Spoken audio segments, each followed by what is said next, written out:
Viper! Hello. Hello, wait. I'm testing something very important. Is it more important than talking to me? Well, obviously. Jordan, I have a question. Okay, you better ask a question before I go on a rant on you. Who's your idol? You know, the rant I had prepared had also something to do with the idol. Oh boy, oh boy. You know what's funny? A couple of What's minutes funny? ago, I just browsed Twitter for, let's say, 4.5 seconds, and then the tweet of yours popped up. What tweet? You know, the thing with the idol.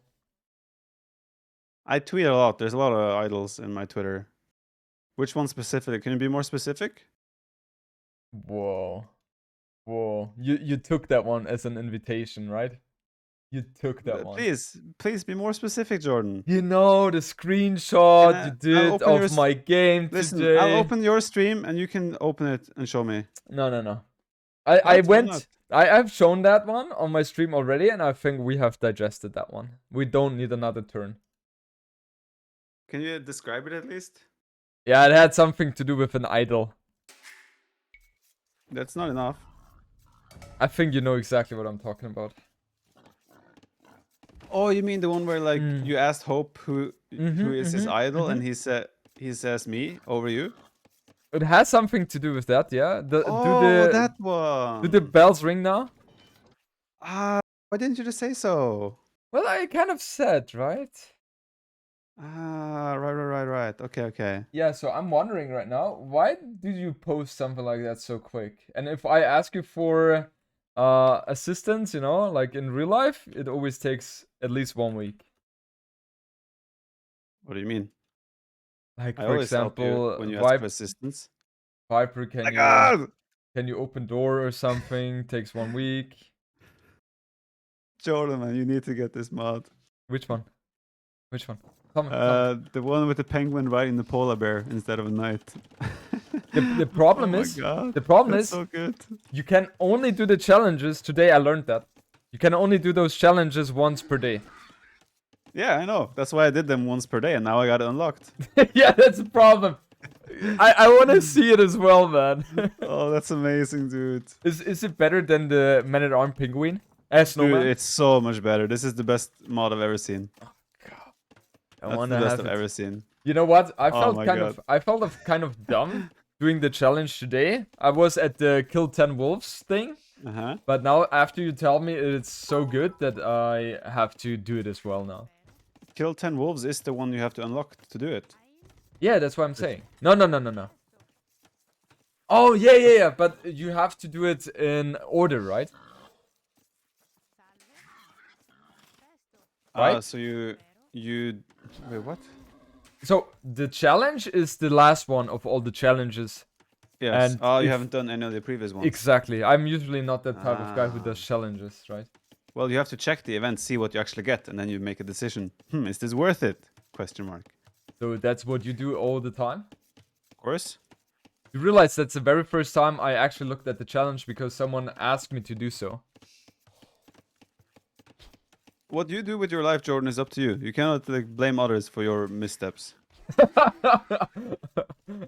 Well, I'm sure someone told you as well. Hey, Viper, look at these challenges. It's not like you browse through the interface and be like, oh, there are challenges. I'm the Viper. I'm the best in the world. I have to try to get those challenges. Why do you make this so dramatic? No, I saw there was a new event. I saw Penguin. I clicked on it to check what it was. No one told me to do anything. But in Where's the past, so dramatic, man? There must, in the past, the first time you have ever, encountered the challenges, there must have been the moment where someone of your viewers told you, Viper, check it. No, because it was a new feature in the game with DE, so I checked it out. God. Jordan, man, just because you're a nerd and don't see things doesn't mean everyone else is like you. It's okay. We already know, the entire world knows that you're the better human being. I know that everyone knows it. To be do with being a better human being, bro. I mean, like, some people might say that an idol would be a better human being, but that's not the point here. this very situation has nothing to do with that. How random was the fact that you are in the stream and then all of a sudden that person writes, "Oh, by the way, Viper is my idol." Well, you knew I was in stream, and then he said hi idol, and then you asked him who is your idol, Viper or me? What do you expect? You what's it called? It was like a football. You sent me the pass, bro. It was so easy to tap it in the open goal. I gave you the assist, huh? Yeah. But you would agree with me that it didn't make any sense of him. Like at first he says he comes into the game with me, then he's saying hi idol, right? That's the first thing. Yes. And then just 1 or 2 minutes after he's saying, "Oh, by the way, Viper is my idol." Like it feels like he's kind of like a flag, right? If the wind blows that way, he's like, "Oh, Jordan." And then the wind and all of a sudden turns around and then all of a sudden he says, "Oh, Viper." Then the wind comes in again from a different angle. "Oh, it's Doubt, by the way." Like, there's no substance. Listen. Okay. Do you think that people cannot have multiple idols? Can there only be one idol? Yeah, but no, that's not what I'm saying. No, but that's what you're implying here. That it's like he said hi idol. He does it to me also every time I play with him. He says hi idol. And okay. Yeah. I knew that, but Yeah. Maybe you didn't know that. But either way, No, he has multiple idols. But you put him in a position where he had to choose. That was on you. Okay, you're saying, but he could have said both. Well, you asked him. He's just an honest human being. I respect that. Yeah, but then he lied to me. How did he lie to you? At the beginning, he said hi idol. That's well, you are one of his idols. That's no. Yes. According to him, he only has one because he chose you over me. That's not how it works. That's simple logic. At that moment, he could easily have said, "Okay, both. Topic closed. Both of us are happy." But you asked him who he prefers. No, I asked him, "Who's your idol?" Yes. Yeah. At that No, moment, you said, just say, "Who is your both." idol? You said me or Viper.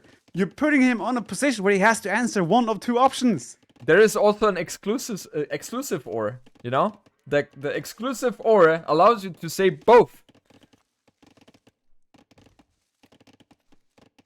Well, he did. Whatever you say, he did not opt for your path that you wished for. Okay. Apparently not. Yeah, apparently not. And that's something where I have huge disgrace. Man, I hope you drop down some stairs. Well, I'm honestly very happy because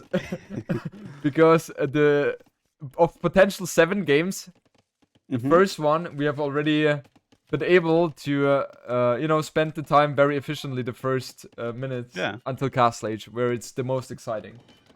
Yeah, Dark Age is over. We're already in Castle Age. True. This is also the sped up start with extra villagers. That's very nice. Yeah. But I'm wondering, at this moment, like when he wrote that, what makes it happen that in that instance you are there? Like, what is the likelihood of you checking that, right? Live. Well, I'm wondering, would you have asked him, if you didn't know I was in chat, would you still have asked him, me or Viper, when he said hi idol? Of course not. You know why? Because why? At the moment when we entered the game, he tells me, "Hey, you're my idol," right? So I was like, "Oh, I feel confident." He did not say, "Hey, you are my idol." No, he said idol. Hi, hey, idol. He never. You're twisting all his words as if they were directed single-handedly at you. You are my idol, and only you. He never ever said anything along those lines. So you're saying when I go to my girlfriend now and say, "Hi, girlfriend," it's not the same as "Hello, my lovely girlfriend." It's not the same. There's an extra word in there. Okay, hello, girlfriend, instead of "Hello, my girlfriend." There a difference? No. Well, Jordan, yes, there's a big difference. Girlfriend can also be used for not necessarily your romantic partner, but it could be a girlfriend. Bullshit. No. It's not bullshit. No. But still, you're taking this into a way different context where it doesn't make sense to compare. I like to compare different contexts. Yeah, but when the context makes no sense, then what's the point? Let's agree to disagree. It's no agree to disagree when you are wrong. I like doing that. That's how it works. I look at the chat and people are like, "Oh, I agree with Viper." It's like, "Oh, of course." Are you surprised? No, because you're the idol of so many. Yeah, but Jordan, you might be their idol as well because they're in your chat. Maybe they have multiple idols. Or they don't know? have Facebook. That's also an option, but who knows? I guess, yeah, most likely that. Dude, give it a year. Twitch won't have people left with the way they're heading. Whoa. You're taking this to a way different context right now. That went out of control very fast. It is what it is. Yes. All right. Let's jump back to Let's jump to the idol. back to the idol thing. Jordan, I'm telling you, man, you need to get the ice bear riding, polar bear riding penguins. They're amazing. So apparently there are 2 more days or 2 more challenges I have to complete. So I think on Monday I'll have it latest. Okay. Okay. And then we can, have fun with the polar ice bear. Well, I'm gonna have fun tomorrow when I play you. Oh, you will have it when you play? Oh, shit. Imagine when I put the tweet out, Jordan, of me killing you with polar bear riding penguins. Oh, God. The problem That's is... gonna be a nice one. The problem is, the moment I told you yesterday after the game, where you actually won, right? But I did the smack talk. At that moment, I didn't know, or I didn't think about the show match we have tomorrow. If I knew that, then I would have never trash talked. That's not. I know I have sparked the fire in you. I know it. As if I needed your trash talk to that's true. motivate me. That reminds me of King of the Desert, where you slapped me, and I'm like, "Yo, Viper, what the fuck is wrong with you? You always play like, very, very beast against me. I don't know what it is, Jordan, but against you, I always play 110%. I'm like, thank you." Well, it's something about you and Doubt. Yeah. Like Doubt is someone I refuse to lose to him, kind of. I know that feeling. Yeah. Yeah, but you still do it. But anyway, the losing to Doubt is the worst because he will bring it up at every single possible chance for like 3 years after. Exactly. The Losing thing to you is more. Go ahead. Losing to you is more on the embarrassing side. So it's like. Can you explain? I prefer not. Explain. Well, you've been like away from the game for like 10 years and you come back and like if you win me, it's like kind of sad. Why? Should we focus on the game? We can. Absolutely, your answer. Yeah. Oh, this is the position I love to be in. It's a very close game, by the way. 4 villages apart, Bohemians, Italians. Actually, Italians is a very strange picker. He used them against freaking Andy as well. Did you see that game? So apparently, I was gone for 5 years, not 10, Viper. That's the first thing. Potato. What? Potato. Okay. Okay. So you don't want to answer. I see it. I'm struggling to come up with a good answer. Yeah, that's why I'm wondering. Like, why would it be embarrassing? I've been back for 2 years again. Okay. I put myself in a situation where I didn't have a good follow-up. Yeah. I know that feeling as well. I've been there a couple of times already in my life. Very like, I should have just shut up. Would have made my life so much easier. Yeah. Okay, unfortunately, we all make mistakes. Yeah. So you were saying, what about the Italians? TaToH used it in the past? He used them against freaking Andy, where I think he should have lost that game, but freaking Andy went condos. So freaking Andy lost. Not condos, he went karambits. But he had a lead on TaToH. And TaToH goes for Italians again here, running as Bohemians. Jordan, what civ do you prefer? Well, if there's Bohemians, I will always go for Bohemians, independent of which civ the other one has. Bohemians versus Burgundians? On Arena or on this map? This map. Then I would say Burgundians. But didn't you say Bohemians now, regardless of what civ? I wanted to confuse you. We've all been there. I just wanted to confuse you, okay? I was literally waiting for the follow-up question. Okay, so you think on Arena Bohemians is better? And then I would have said no. And then you would have been like super confused, you know? That was the original plan. Well, good try. So who's in the lead here? It feels like both are in the same spot, right? Both players You know 2 what? relics, 73 villagers against 67. So very neck and neck.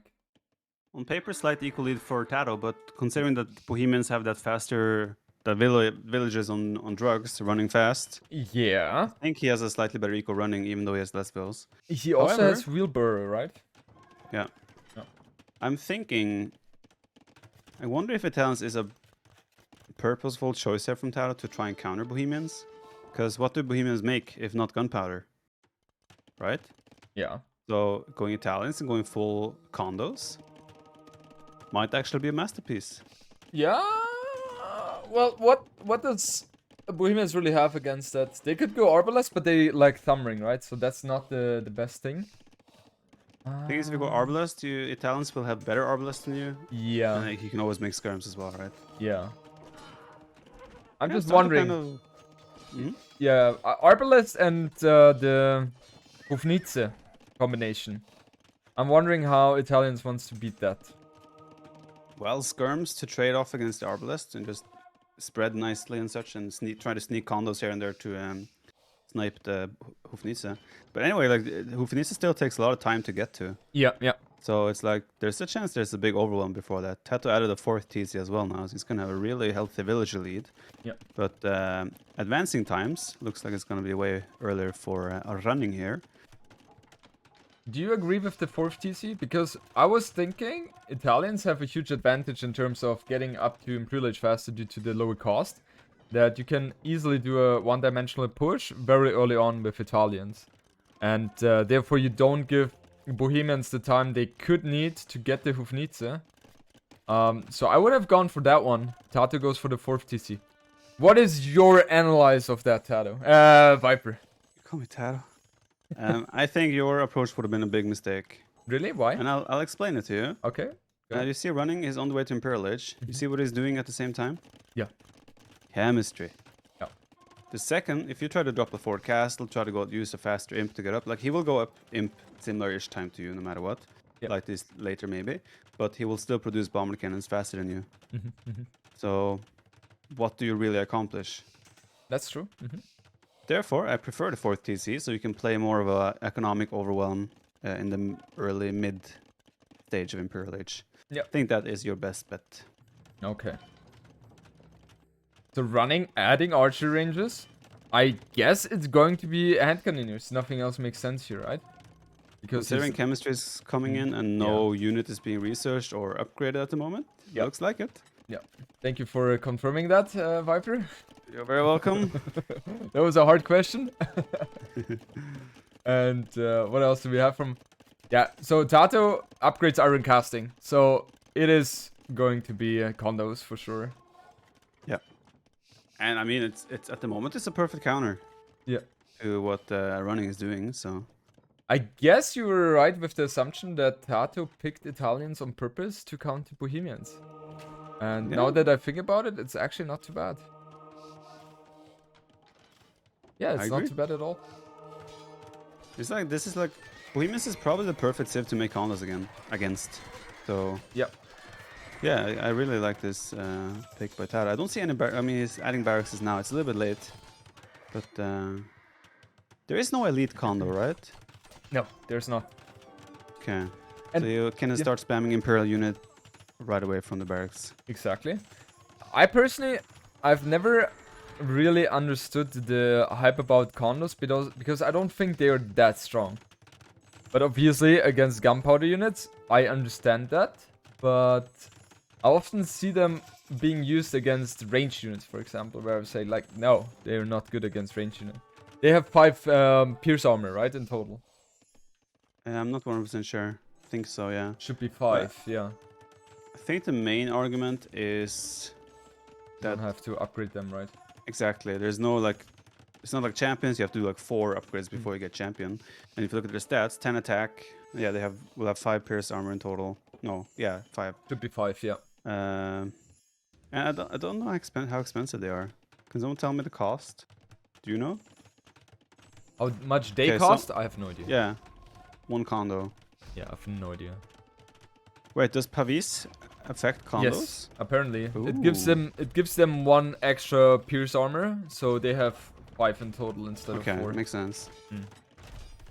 I think Running is a very experienced arena player, though, obviously, and you can see that by the way he's approaching this as well. The second castle drop to get that siege location and just try to win the position in the center and take it slow from there. But TaToH needs to... He needs to kind of hold this position. I think if he loses this ground, it's going to be really hard to come back. I think so as well. And that is, again, the reason why I think the 4th TC was, for me personally, a misplay. I guess he should have done that a bit later after he has clicked up. Because the extra economy right now leads to him losing the position in the front. And I don't think he has the condo mass yet. And I like what Running is doing right now. He gets the Hufnitze upgrade 4 seconds in. And even the Cavalier play. Amazing. That's something I haven't thought about. Yeah, it's a really interesting choice. Also, he took out the castle now, so Genoese crossbowmen will not be coming on the field. Exactly. Oh. Yeah, TaToH's going for the armor. Last armor upgrade is not finished yet, but he kind of needs to win this position with this army right now. Yeah. The thing though is, Henkeners still do a lot of damage. It's just when the columns get on top of them that it really hurts. Yeah. This does not look good for TaToH at all. No. They're going down so fast. And keeping in mind, Running doesn't have ballistics yet. However, the castle in front is going to die very soon now. And TaToH could be overwhelming this position now, I feel like. Yeah, he's got some light coming there. The Hufnitze... Oh, the... What they call condos are now on top. Oh, damn, those Henkeners go down fast when the condos start. Wow. Okay. One castle down as well. If TaToH manages to continue now, just keep putting the pressure on the castles and keep spamming condos. Yeah. I think he might be in a good spot. Those Cavalier are very under upgraded right now. Yeah, exactly. Both cannons go down there. Good exchange for both. And it feels like TaToH with the better economy seems to be overwhelming. And I also think he has better production, right? And also, looking at the map, he has 2 barracks in the back, which is going to be super annoying for Running to deal against. And he just doesn't have any army numbers. He has 5 army against 21. Well, that looks very underwhelming right now for him.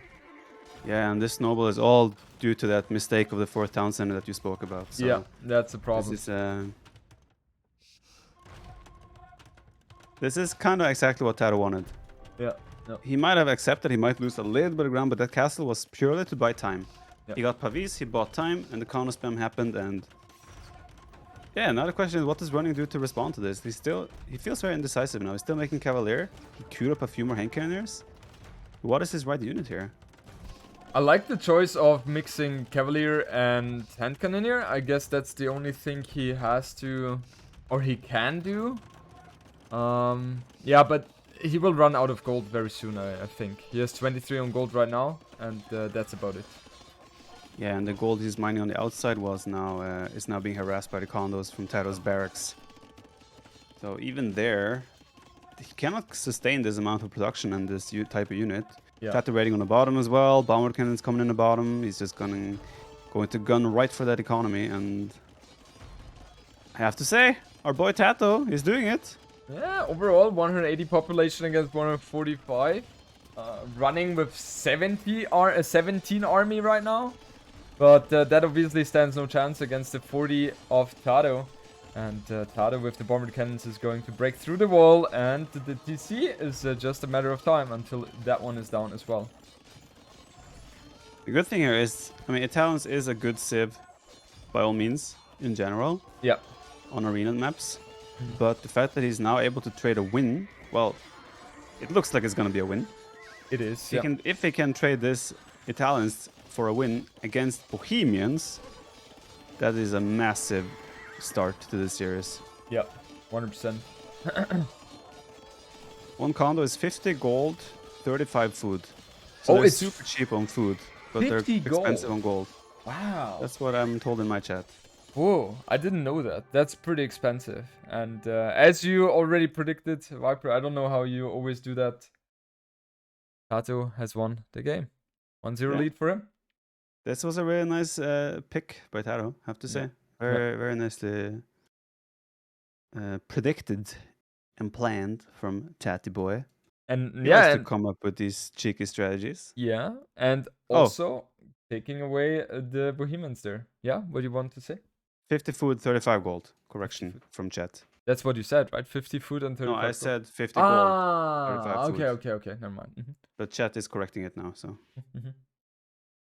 If you were in Running's position, what would you have done differently to approach this one? I think the condo play is super obvious. Yeah. I don't know if I would have gone for the aggressive arena play like this is how they play on arena as well. They make one castle and then a second follow-up castle and try to force the issue. Yeah. I think I would have rather tried to take it a little bit later. Maybe go champions Henkeners instead with Hofnitze. Like all you need, like when you get to Hofnitze, that's such a power spike. You can then start to build your advantage from there. You don't have to force the issue and then do Hofnitze on top of that. So I think maybe something like, let's say you drop 5 barracks, 5 ranges on the way to Imp, and you go for champion Henkener in your base and Hofnitze as well, and then you make the switch to aggression later on. I think that may have made a little bit more sense. Yeah, I do think Bohemians are better late game. Yeah, I'm just checking. They have supplies even, and they have fully upgraded champions. So that would have 100% be the play. Instead of going for hand cannoneer, you go for the champions line at the beginning, and then you add in the Hofnitze, and then you're completely fine. Honestly, even helps. Just some meat shield, right? You You want something in front of your Henkeners. Yeah. Would you have added hand cannoneers at all? I think yes, but I wouldn't have made them a vital part of my army composition. I would have made them like 40 units in front, 5 bomber cannons, and like maybe 15 Henkeners. Maybe more Henkeners later, but like in the opening, I would not have focused that much on them, I think. Yeah. Obviously, it's easy to say here, we're standing here, we just watched the game and watched him lose, but... No, but you know. it's not about being critical. It's more about for the future, so the viewers can learn, right? Because I obviously know those things, but our viewers, they really they seek the information there. So guys, you're welcome. Yeah. I mean, if you had asked me the same question, I would have said exactly the same. Yeah. Oh. Yeah. Yeah. No, I didn't even think about the champion line because I didn't know that they had supplies first of all, and second of all, I didn't know that they had the full upgrades there. I've never seen Bohemian playing champion. That's why it didn't come to my mind. Well, it's not like... Again, this is like what's so specific about this Civ matchup, right? Yep. No other Civ can do what Italians just did. Yeah.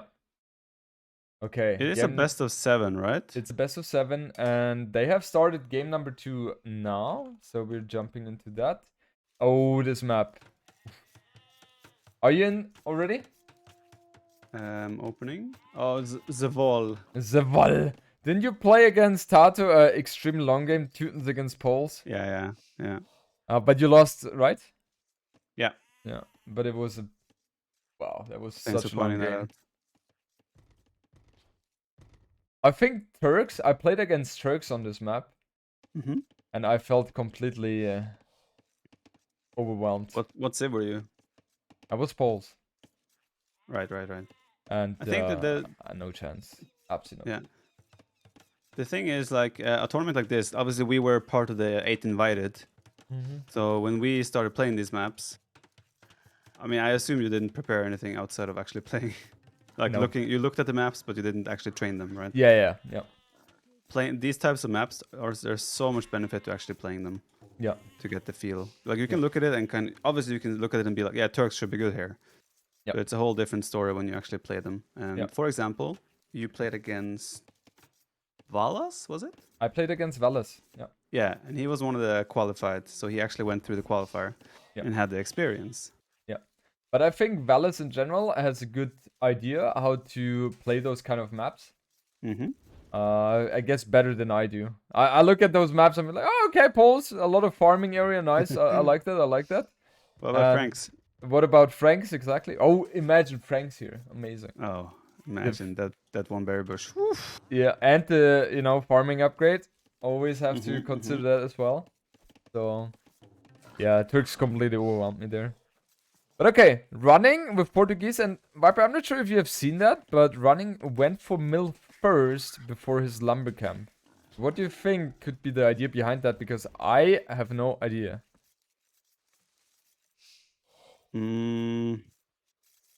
I think. Yeah, that makes no sense. Did Tato do that as well? Tato No, did that as well.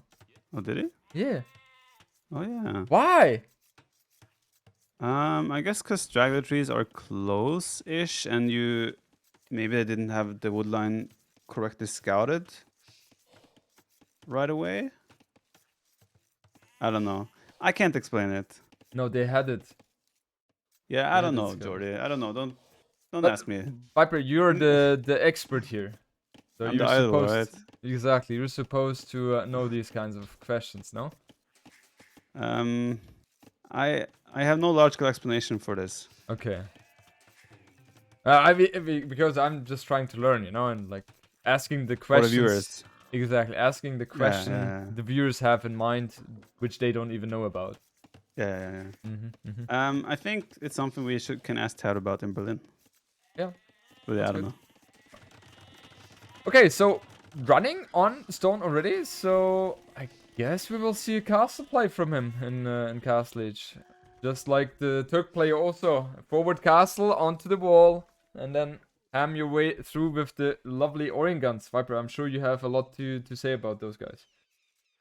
I do, but he's going up for a fast feudal age. 22. It's 22, No, 23. 23. Yeah, that's a very fast castle. Both of them are going for a fast-ish feudal age. Yeah. Tato Koreans? is with Yeah. Koreans, by the way. Koreans. Huh. What do you think is the idea behind that? Will he go for a castle or will he place towers? I don't think it's a castle. I think it's economy approach with adaptation in mind, right? If he sees pressure coming, he can go there, drop a tower fast. If not, he just booms and plays late game. He took 10 gold now with a villager, so he's gonna definitely focus on the economy. Yeah. 3T is a boom for sure. Yeah. Running though, I'm not sure. With Portuguese, you have a lot of options. He has 4 on stone now, so definitely looks like a castle drop. Yeah, for sure. The thing though is, do you really want to go unique unit against Koreans? Why not? Because of the guard towers? Yeah. He has like free, in quotes, defense to that. The thing about Portuguese, and that's something which I've always enjoyed when Winchester, for example, plays them. Very early aggression with the castle unique unit, and then fall back to Imperial Age Victoria and then push on with traps. That's just so powerful. Yeah, Vinch has done that a lot on Arena as well. Yeah. I'm not sure though, because this map is so open as well. I mean, in some way you are trapped in your own base, but it still feels like there's so much space to maneuver around. But actually, I mean, this map is kind of strange. There's so much space on the left side for Tato. Yeah. Right? Yeah. Like if you break through the middle there's still like have an ocean to the left. It's interesting. An ocean. Yeah. Well, let's see. Running for sure is going to go for the castle into the front. Yeah. And Tato will play it very defensively. He will not drop a castle himself. He will have 2-3 well placed towers, and that is going to shut down any incoming aggression. I wonder what running is going to do after that. Will he add siege and then with 3-4 mangonels with villagers attack against those towers? That definitely is an option. I mean, he is a clown, right? So yep. You can't. I mean, he's now putting 2 bills on gold, a bit on mining camp. So it cannot be a fast imp of any sorts, at least not yet. Right now, it seems only like a pure castle drop into full unique units. Yeah. No. Because the eco is not set up at all to do any sort of thing like a fast imp or economic follow-up behind a castle drop or anything like that. Yeah. Well, I'm not sure how I feel about it. We will see. Right now, if I look at it, I would say Tato should be in the better position in terms of the strategy. Because I see running investing a lot into the aggression and Tato just shuts everything down with 3 towers. Yeah. Tato now took another 7 gold because he wants to have 100 gold in the bank to build a monk, pick up those relics. Yep. There's a nice, nicely calculated build by Tato here. Yep. Question is though if he can justify the monastery, if he might have to prefer fletching and Bodkin arrow, because there will be pressure. Villages are already forward, 6 of them, and Tato's scout is out of position right now, so he won't see this coming yet. Yep. I like that running is adding a monastery. That with that way he will be most likely able to get at least 4 or 5 relics, maybe even 6, depending on how fast Tato can get the monk out himself. And yeah, monastery being built. TC has been added as well for Tato, so he is, as we predicted, going for the economical approach. While running, you know, he's chilling. No farms around the TC. I love to see that. This is a classic Eddie economy from Arena. Yeah, exactly. Yeah, Tato is taking his time here. Like, he's not spending all his resources on upgrades, etc. He's not rushing that TC up. It's a very, like... He's just preparing the layout for his defense right now. And he's actually... It looks like he's probably going to give up all the relics. Yeah. I don't think he will be able to get any of them if running scouts well here. Yeah. Maybe he gets 1.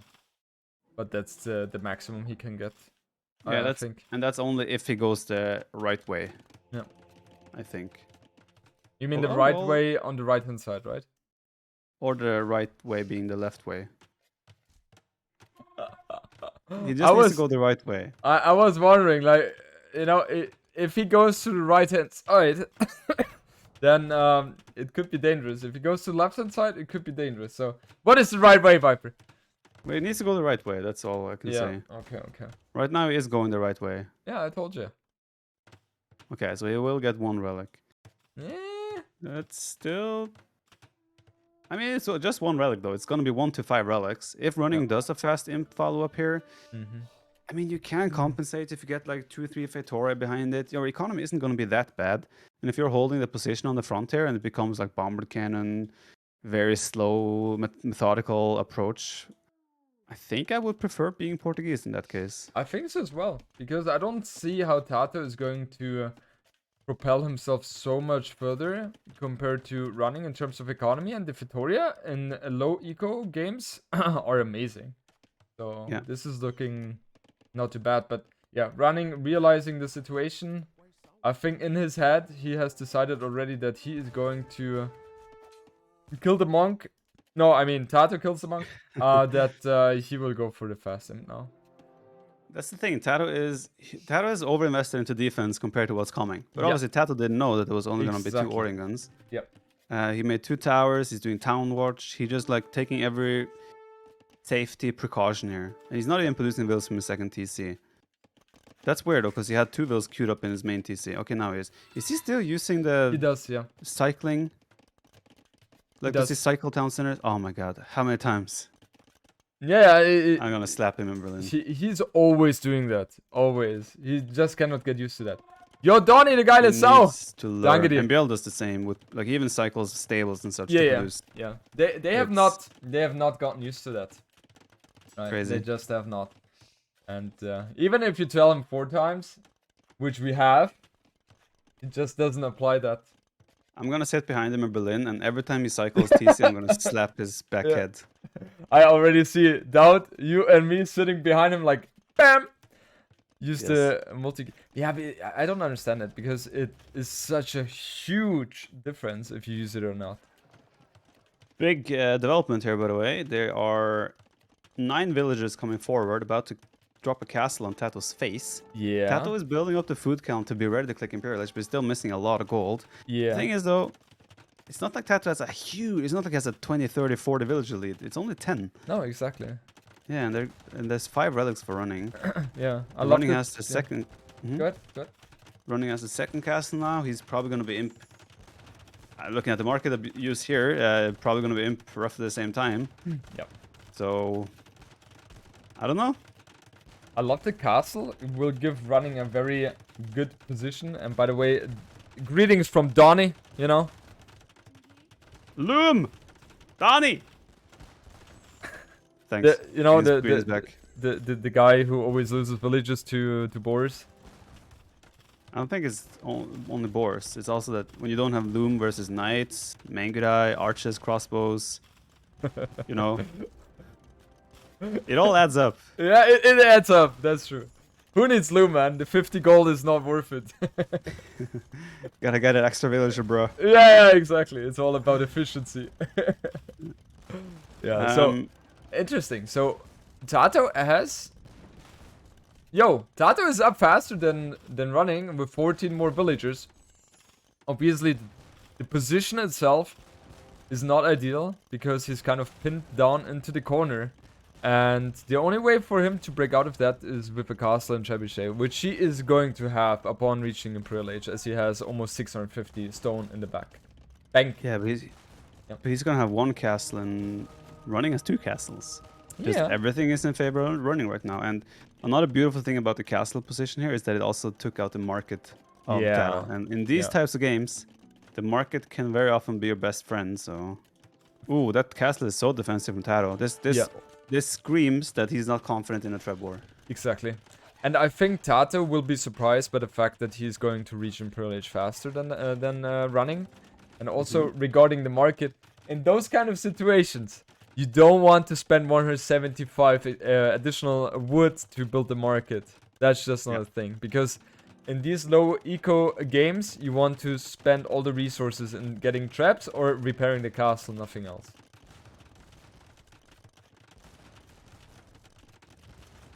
Viper, apparently you got gifted 2k stars. What the hell? Why haven't you addressed that? Viper, why haven't you addressed that? That was literally what I was just doing. I know, I saw you muted. I was like, okay, yeah. How did you know? I'm sure he's doing that right now. There's someone in my chat telling me that. Oh, okay. Yeah. Another beautiful thing here is Tato's gonna lose his seed workshop as well. Well, it's beautiful for running. Whoa, Viper biased. Oh, biased? beautiful thing. Tato is losing. That's beautiful, Jordan. Listen, no, running is playing Portuguese, so I don't have a choice. All those Orion guns have my head on them on my screen, so I can't cheer against myself. You know, come on. So you're saying if I was in the final, just go with me, okay? With the theory, with the assumption, okay? So in theory, I was in the finals against somebody, and I was hypothetical. Okay. Yeah, and that person I play against had Portuguese, and it is the final match, decider match. You would cheer for my opponent?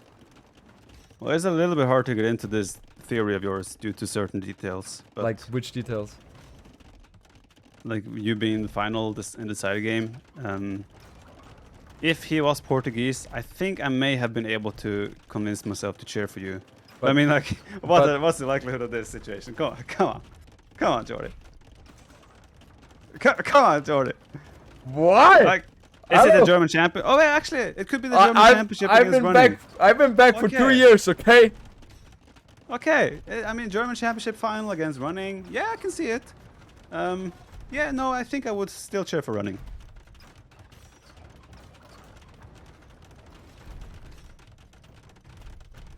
Big treb fight here, by the way. There's 4 trebs for running. Tato will actually take out the castle. See, this is what's good about the position here that Tato did. The castle of his own is not exposed to the trebuchets of running, but running's castle is exposed to Tato's trebuchets.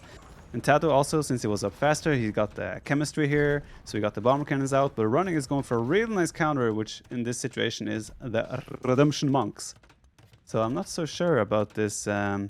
The push has been stalled out. Tato has a 30 village lead right now. However, he's still pinned into the corner. And running has prepared the counter for the bomber cannons. So Tato can no longer push out comfortably. I'm still digesting. Go on. Did you eat something? Yeah. Pretty bad shot. Give me around 2 minutes, okay? The stage is yours. Focus. Whoa. Hypothetically, very unlikely. These are the words I'm going to dream of today. Hey, at least you dream. Not everyone is that fortunate. What do you ever remember? Huh? Do you ever remember your dreams? No. See, some people remember their dreams. I don't either. So what is your point now? That you're fortunate. Why? It's luck within the bad luck. Why am I fortunate? Because I don't remember my dreams. You said you're dreaming. It's not my fault you don't remember them, but you said you dream.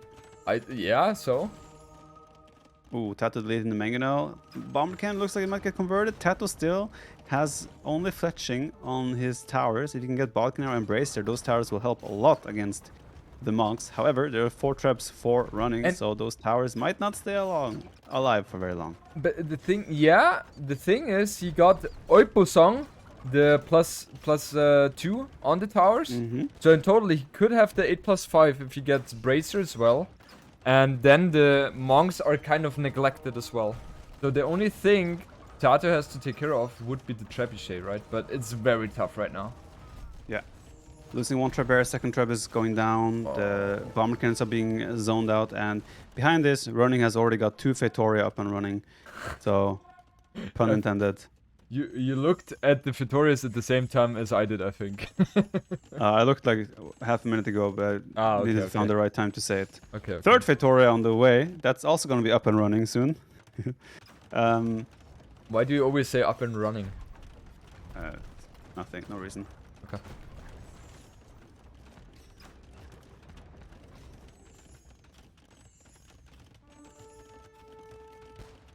Yeah, I don't know. I mean, like, you still look at the numbers and you see TaToH has 82 vills. There's 49 vills for running, but with all those Fatoria up and running, do you really think his economy is running better than TaToH's? Stop that! Stop using running, please. I can't anymore. Oh. No, the thing is, Yeah. you know, in the past I would have said, okay, TaToH has so much more villagers, he must be winning. However, that's not the case, because strategically in the position, running is the one in the driver's seat. He's pushing, he has all the map control, he has also 5 relics versus the 1, and he has 4 trebuchet versus the 1. The bombard cannons, they cannot really engage against running's army due to the monks, and the only thing TaToH could do is with towers, but he doesn't really have access to stone as well. So I think TaToH at this point is just, you know, suffering a slow death right now. Indeed. Oh, you agree with me? Yes. I think the arena experience of running here is showing very nicely. Yeah. I think TaToH made a very nice reaction to what running was doing. Yep. Oh, 3 monks down. Nice hits there by lovely for TaToH. him. Mm. However, even with that said, I still think running reacted perfectly to TaToH's reaction. And that's all due to the experience he has in these types of situations. Yeah. Yeah, let's just finish the game and then I will come up with my questions again. I just find it that running is executing this almost perfectly, right? Except the 3 monks dying to the bombard cannons, but other than that, everything is so well executed, and TaToH just doesn't have any breathing room anymore. Indeed. Do you think we might see a 4th Fatoria up and jogging? I think we will see one. Yeah. It will jog for sure, Viper. It will jog for sure. I mean, you can also see, like, they changed the income from Fatoria not too long ago. And it's like, look at the food running is getting. And that's with 1 villager on food. Yeah, yeah. It's actually a really solid boost. He could even, like, justify going elite organ guns here. That's how good the 3 Fatoria economy is. Yeah. They're jogging like a madman. Sure. Jordan, come up with your own jokes, okay? Do you think the Fitorias are going well? GG is called. Very walking well, well. played by running. By the way, should we change the color of running or TaToH? Purple red is not the best, I think. I've had running on blue since the last Why did game. you say something? Why would I say that? So we can, like, what if we're talking and I'm like, oh yeah, this is a great move by purple, and you're like, oh, he's blue. This instance has never occurred so far. What map is that? It's called Jungle Rumble. It's no 1-1? Yeah, it is. We complain no matter what. I know. Viper dropped? Yeah. Viper dropped. Oh yeah, we need the overlay. Thank you for that.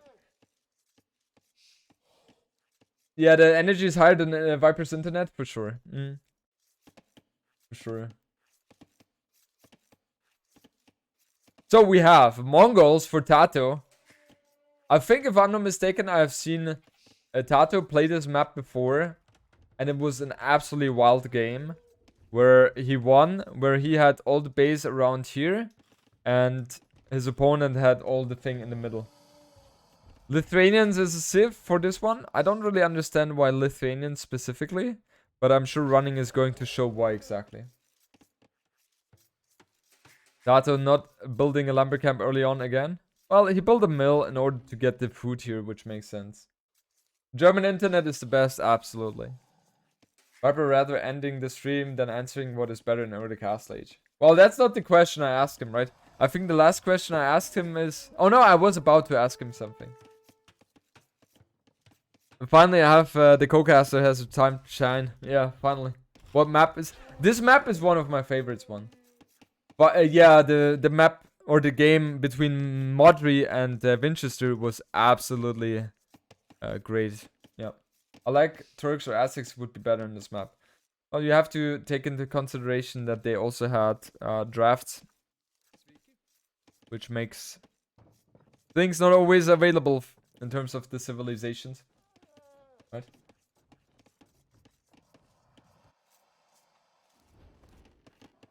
Okay, so Tato up to fuel age with 18 villagers. Really curious what his approach is going to be. Running has to be a bit careful here because he could easily lose his scout if he reveals him being here. Because Tato up faster and obviously the scout is going to be better. And cocast with someone who knows a thing about AoE2 and not random AoE4 player. Well, at this point you cannot really consider Viper as an Age of Empires 4 player anymore. Tato have more wood? What do you mean? No. He doesn't. The same layer. I'm surprised why Tato is not trying to... Why is Tato not trying to kill the scout here? He saw that one, right? Can you please explain why Bengalis are the best civ? Who claims that they are the best civ? Running? Is still running with those villagers here. Surprised by that. Oh, sheep goes down. Sheep go down. Is the south side better because they can easily micro the trees? I would say it's a little bit better, yeah. I would say so.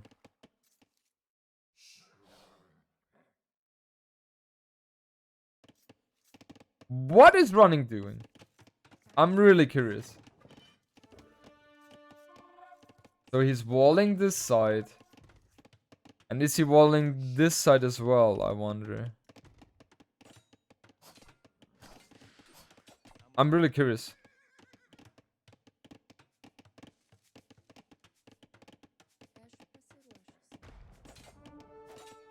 So running has to wall this immediately.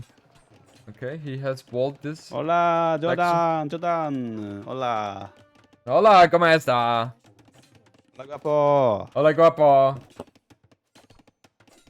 So, have you decided just spontaneously to take a break? Everything kind of froze there. It was a bit weird. Oh, it froze. I could hear you talking on Discord, but all my screens and everything was frozen. Yeah, I know that. I've been there, man. I've been there. You? Yeah. Tell me about it. Happens every once in a while. So, how did you enjoy break then? It was not enjoyable. Why not? Because you had to hear me talking? No, I shut that down quite fast, so that was okay. But I had to restart everything and set up everything again and all that stuff, you know. It's annoying, but it's okay. I'll survive. I feel you. You know, I'll be honest. I kind of enjoyed your downtime. Oh yeah? Yeah. Why? It was so silent and peaceful. Because there was no one here to correct your false information. No, because there was no one. Viewers? Because there was no one to trash talk me, you know. Okay. Yeah. Well, that's changed. Yeah. That has changed now, Jordy. Don't worry. Okay. Have you entered the game already? I'm caught up. I'm watching. Okay. What is your analyze? Tell me. It looks kind of wild, doesn't it? My analysis is that it's a crazy map. Yeah. My first impression when I first played this, I picked Mongols as well, and I got clapped by Malay when I played against Rapard. Malay? Mongols? Why? So I was thinking like there's 2 packs of deers on the outside for each player. Yeah. That's a nice boost to your start. Yeah. Then you can use that to adapt. But I quickly was shown that even though you do get a decent economy, a full monk rush can be very dangerous. Yeah, I'm surprised that you were thinking that Mongols have a shout here. Because I looked at this map and was like, okay, Mongols for sure not. Oh, that's what you thought when you looked at this map? Yeah, it's like one of those civs which I would never play on this one was Mongols. Yeah, makes sense. Yeah. And why was that? Because I was thinking that either Cumans could be a very good civ here, or all the civs that are capable of doing a very nice monk rush. Because the distance is very, very small. And I would say that at the beginning, the plateau is by far the most important. Fair enough. That's why I was thinking that. That's why we thought absolutely no Mongols here. Exactly. Okay. No, So why do you think TaToH has gone Mongols here when they are such an obvious bad choice? Well, you know, the fact that you chose them and TaToH chose them makes me realize I'm a bit flawed with the analyzes, I guess. But then again, you lost, so I'm not sure. Yeah, but I mean, the analysis of these maps can always be like different from person to person. Yeah. How do you think Dao would have approached that one? TaToH would have gone Mongols. No way. No way. He would have considered Mongols actually. Because you have Wills on the outside, you can even take stone with them. If you get a castle up, Mangudai mobility on this map can be really sick. But I don't think mobility is such a big factor in this one. It's all about the middle. Not immediately, but as the game goes on, it becomes huge. But look at this move from running. This is really sweet, actually. He's got 2 relics now with the monastery there, potentially. Yeah. And he's now denying TaToH to leave from the most natural location. Exactly. TaToH is doing the same though on the other side, where he put a tower instead. So they're both kind of accomplishing the same thing here. TaToH is 8 villages ahead. It's been it's been a little bit idle time for running. He lost 1 villager as well. No, he did not. I wonder why the difference is so big. Maybe he has gotten town watch, I'm not sure. But TaToH, he will go up to castle age now. However, what does he really have against the incoming aggression from running? The only thing he can defend is castle, I would say, right? But he doesn't have anyone on stone. That's the issue I found as well in this situation where I was playing Mongols, because I was playing against Malay and the guy went full monk rush. Yeah. I was taking stone with my 3 wheels on the outside after the deer. Yeah. So I was able to drop two towers. I rushed guard tower, and that was enough to buy me time to get out of there. Yeah. But still, you just all the walking time, idle time, it doesn't work. It doesn't work, right? Yeah, I do fear a bit for TaToH here. Yeah, I look at the situation right now, and I feel like there's nothing TaToH can do anymore. Yeah, it feels very like TaToH's in a bit of a chokehold for sure. Yeah, that's what I'm saying as well. Like running as well, went through the qualifiers. He got a lot of experience playing and training these maps through that time. And TaToH, I don't know how much he has prepared, but I would imagine it's mostly looking at the maps and thinking about strategies. I don't think he has trained with anyone. Yeah. So it's like he had a real sick human strategy against me. I think you saw that one. No. You wrote to us like, amazing games, guys. Well played. And you didn't see the games. That's because I saw the both of you clashing against each other. Oh, so you see the score and you're like, oh, well played, guys. The sick games. Yeah. What if all the games were absolute shit? Then you guys would have said something. Such an ass. Here I was like, oh, Jordan, man, sick. He's actually supporting us, watching our games and such. But no. What was I thinking? Yeah, TaToH's approach here is light cap. However, the issue with light cap is there's still pikemen there. Or spearmen, rather. He has 6-7 spearmen already. I don't like TaToH's position. No, I don't like it as well. No, but in all seriousness, which Cuman game? Just quickly refresh my mind. He went 2 TCs on the plateau immediately. Well, you know, just typical TaToH bullshit with humans. 2 TC and with aggression? Yeah, he sent like 5 wheels forward to hit my walls and build towers eventually, and like force reaction here and there, while he's just slowly building up a villager lead. Yeah, I saw that. Oh, nice. Now TaToH's doing a second TC on the plateau. What? What? How does he think he can maintain this? First of all, and second of all, he doesn't have the resources to spend on that right now. Ooh, nice reaction from running with the mangonel. Yeah. Oh, that's... Oh what? no, 1 What? HP, no 2 HP. How did that mangonel survive? It killed 2 Wow. mangonels! That It is killed so... 2 mangonels! Wait, honestly, I'm just gonna go back here. I need to see and look at how that first mangonel survived that first hit. Makes no sense to me. Yeah. And that is... Well, I wouldn't say it's a game changer, but it Okay. has a huge impact on the game. Yeah. Okay, it looked that he hit more on the face than he actually did, so it's not massively shocking that it survived, actually. Yeah. And now Redemption comes in for Yikes. running. Light Oh, cap flank, though. Oh, big hit on the God. monk, but they all survive, so it's kind of a waste as well. Oh no! Oh, second big hit. Kills 2 monks. He might get a mangonel as well. No, there's not going to mangonel, but the light cap finished the job. Great micro here by TaToH. And is he going to snipe the mangonels as well? He will.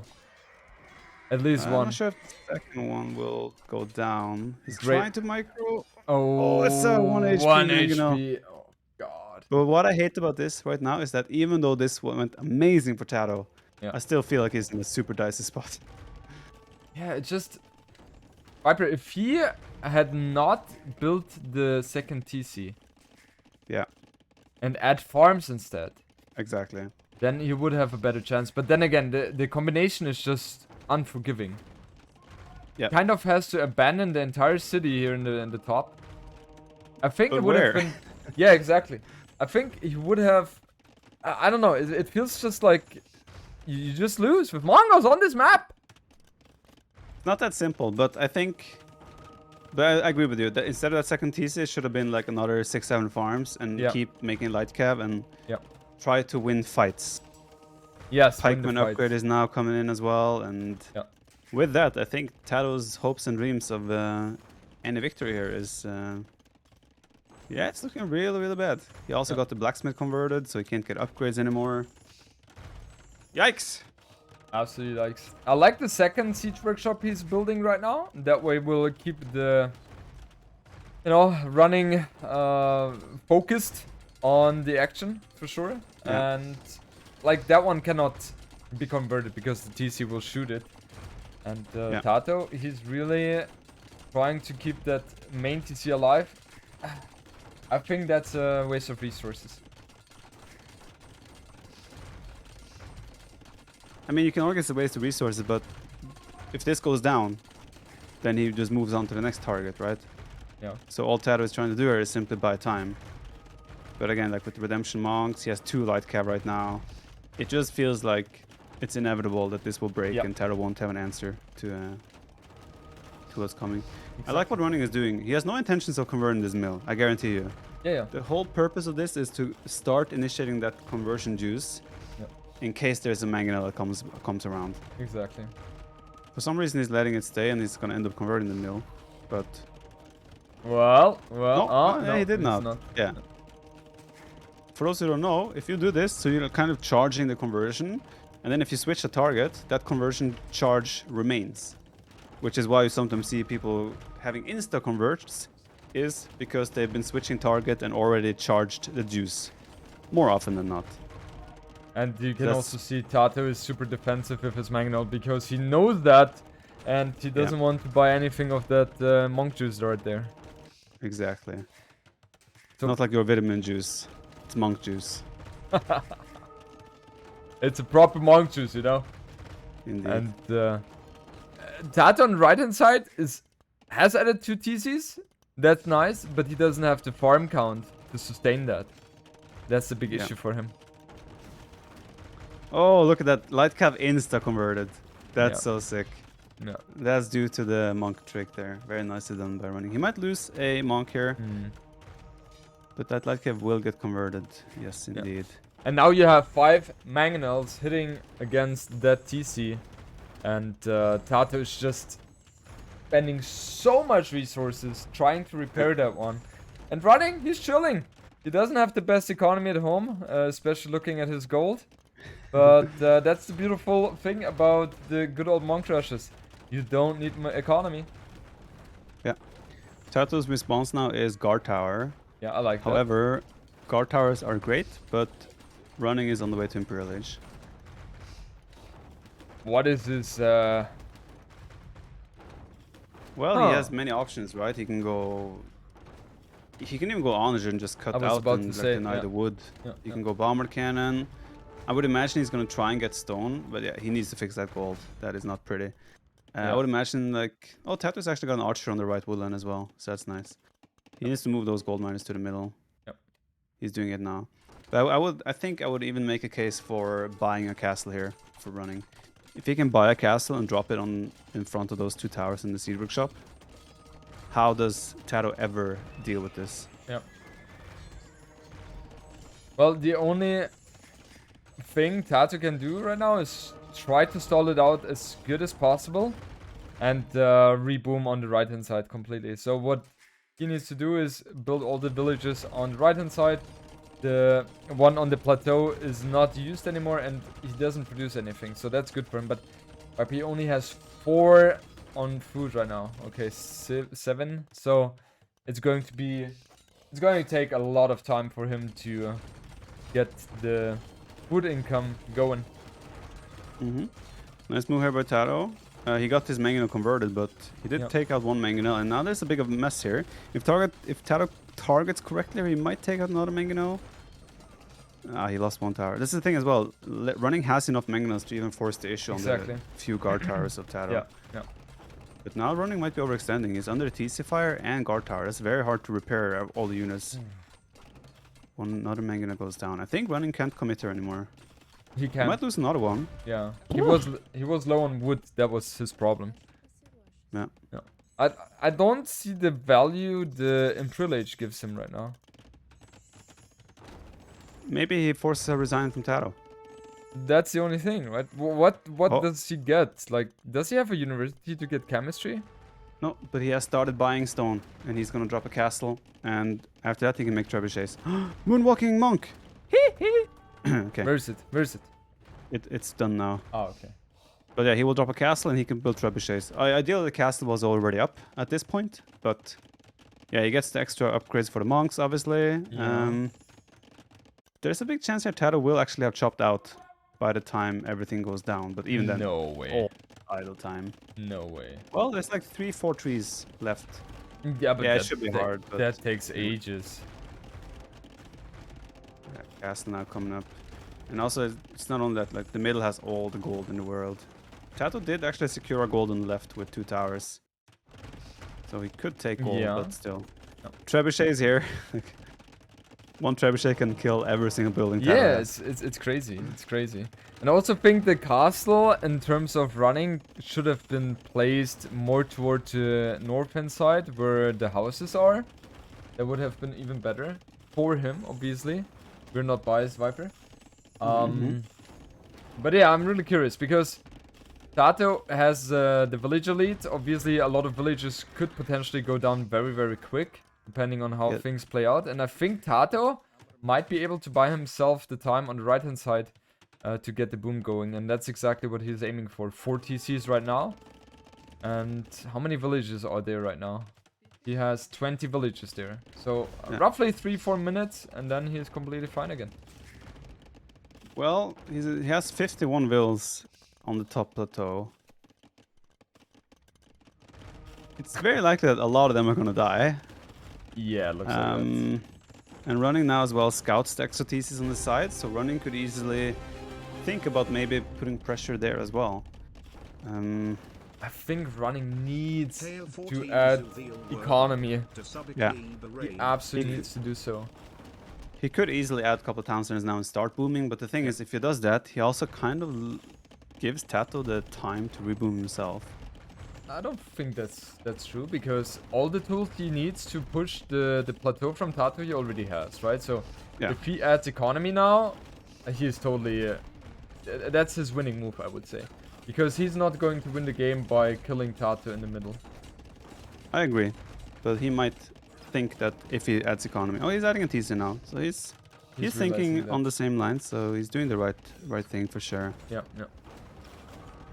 And This is Tato, like yeah, if you're good. Tato here, you look at the score, you're 1k score behind, and you're about to lose 50 villagers. That's not a good sign. Not a good sign. Did you see Winchester against Muddy on this map? No. Absolutely masterpiece. What Absolute happened? masterpiece. So literally, it was the same scenario where Winchester got pushed off the middle completely. Modri had the entire middle. And Winchester completely boomed on the outside and then was able to reclaim the position in the middle with Sick. Onager cut. But it was just a beautiful game to watch. And yeah, Yes. now a lot of villagers charging in against the Mangonel, and that's something Tato can do because running doesn't have any units to support those. Indeed, but also the Magna has served its purpose already, so it's not a big loss for running. Yeah. But at least Tato is getting the value he can with his villagers. He loves God. this. He probably has the Yeah. boxing mod right now and just goes like Yeah. bam bam, you know. I have to He's in- reinstall the boxing mod, man. That's a must. He's even doing a siege workshop on top. I guess. I mean, no, it makes no sense. There are monks. Yeah. It's a waste of resources at that point. Yeah. How are we looking at? I mean, we have 22 farms on the 4 TC boom now. He's adding a 5 TC on the bottom stone. If he can add now like 3-4 stables, prepare some light cap, get a castle up, start producing Mangrai, you know what? It's not impossible. It looks very hard, but it's not Yeah. impossible. I would claim it is not impossible for sure, but what I see is that running, if he makes the decision to go for onagers, Yeah. as his next upgrade, I don't see how Tato can buy himself the time he needs to defend that. Oh, siege tower! I love that What? move. I love that move. I didn't even Tato, think man. about that. What's he gonna do? He's gonna go and chop Towers. trees next to his tower. Towers, yeah. No, he's gonna go to the woodland there and try to chop out with the other villagers. Why would he start towering? It makes no sense. Just to disturb the economy from running, right? Or running is actually towering himself now. It's too funny. Outpost rush, let's go! Let's go. I think Tato shouldn't spend stone there. He needs to save that stone for castle. Well, Tato's making the best out of a very dire situation, I have Yeah. to say. So, yeah, if he's given enough timer to keep booming, yeah, it's not impossible. It is definitely possible for him. He I has think a... running. Yeah, good. I think running needs to really start thinking wood food eco though. Like he has still Yeah. so many villas on gold, and like Yeah. if he doesn't get that food eco going, he will not have the like. Right now, if he could make paladins or like cavalier, game over. Yeah. The biggest problem also for running right now is, yes, the good thing is he has a mill with all the gold access. However, the economy is set up in a way that he needs to buy food wood with gold. And that has also the impact of Tato then being able to buy himself gold for a cheap price. Yeah, indeed. Oh. I But think isn't- Tato is Isn't he slipping a bit wasting? now. What is he doing? He's slipping a bit right now in his eco. Like he has so many idle vills, he has so much wood. He Yeah. should have dropped another 15-20 farms already. Yeah. Yeah. Right now, his eco is slipping too much, and that makes it really hard to. I think he's wasting his time on less important aspects right now. Because, Oh, you mean like siege towers? yeah, like for me personally, I would have already resigned with those and would have completely focused on the outside. Yeah. Alright. Another tower. I mean, he could try and deny running from leaving the middle, but yeah, like you said, if running just like if I was running here, I think obviously I have eagle view here, I can see everything. But I think Onager cut and buy another castle drop, game is over. Yeah, Whoa, two did castles, you you can see go like that? this. Like you cut with the Onager through the right side, and you castle drop his current 4 TCs. Yeah. Yeah. Tato Just- cannot afford another migration. No, he can't. Did you see, by the way, you can convert siege towers from distance. I didn't know that. Well, you're growing up. You'll learn all the things over time. Yeah. And what we have to keep in mind is that running has done a very good job in adding economy. And yeah, he's now on 120 villagers himself. He goes for the cavalry upgrade instead of the onager upgrade. Viper, what do you think about that? How do you like running this newest lumber camp? Wait. One sec. Which one exactly? Middle right. The one on the right side in the middle. It's a beautiful one. Sorry, I just had to point that out. Man, this is better than the best doubt mining camps we have seen in our lifetime. Whoa. Okay, you would imagine that he also saw the gold, right? So that was a... Yeah. Yeah, I don't know. But okay, it doesn't matter. Okay, yeah, Cavalier... You're saying he saw the gold and therefore the temptation of placing a lumber camp close to the gold was just too high? No, I mean, he saw the gold, so I don't understand why he put it there. Ah, okay, That's what I mean. Okay, but either way, yeah, he's going Cavalier. I wonder if he's even going to do Paladin before he makes a single unit, because he only has one stable. He's using Trebs now to cut open the wood. Where? TaToH's making on the right. Top right, northeast. Ah, this one, yeah. TaToH's building a castle in the back of his base, so TaToH is probably thinking towards Imperial Age. Look at the resources. Yeah. Of running here, Paladin coming in. Paladin is on the way. That's the thing though, TaToH is still Castle Age. Yeah, and look at the resources of TaToH. Yeah. Gold is obviously the biggest issue. He still has 3 tiles gold he can mine on the bottom left. But relic situation is also a favor of running. Obviously running has all the... How much gold is there in the middle? There's 82,000 gold in the middle. I think he has enough. I'm not sure. What units can Mongols make without gold? Pikes? And Hussar, right? No. That's not the best options here. No. Especially against Paladins, Viper, I don't know.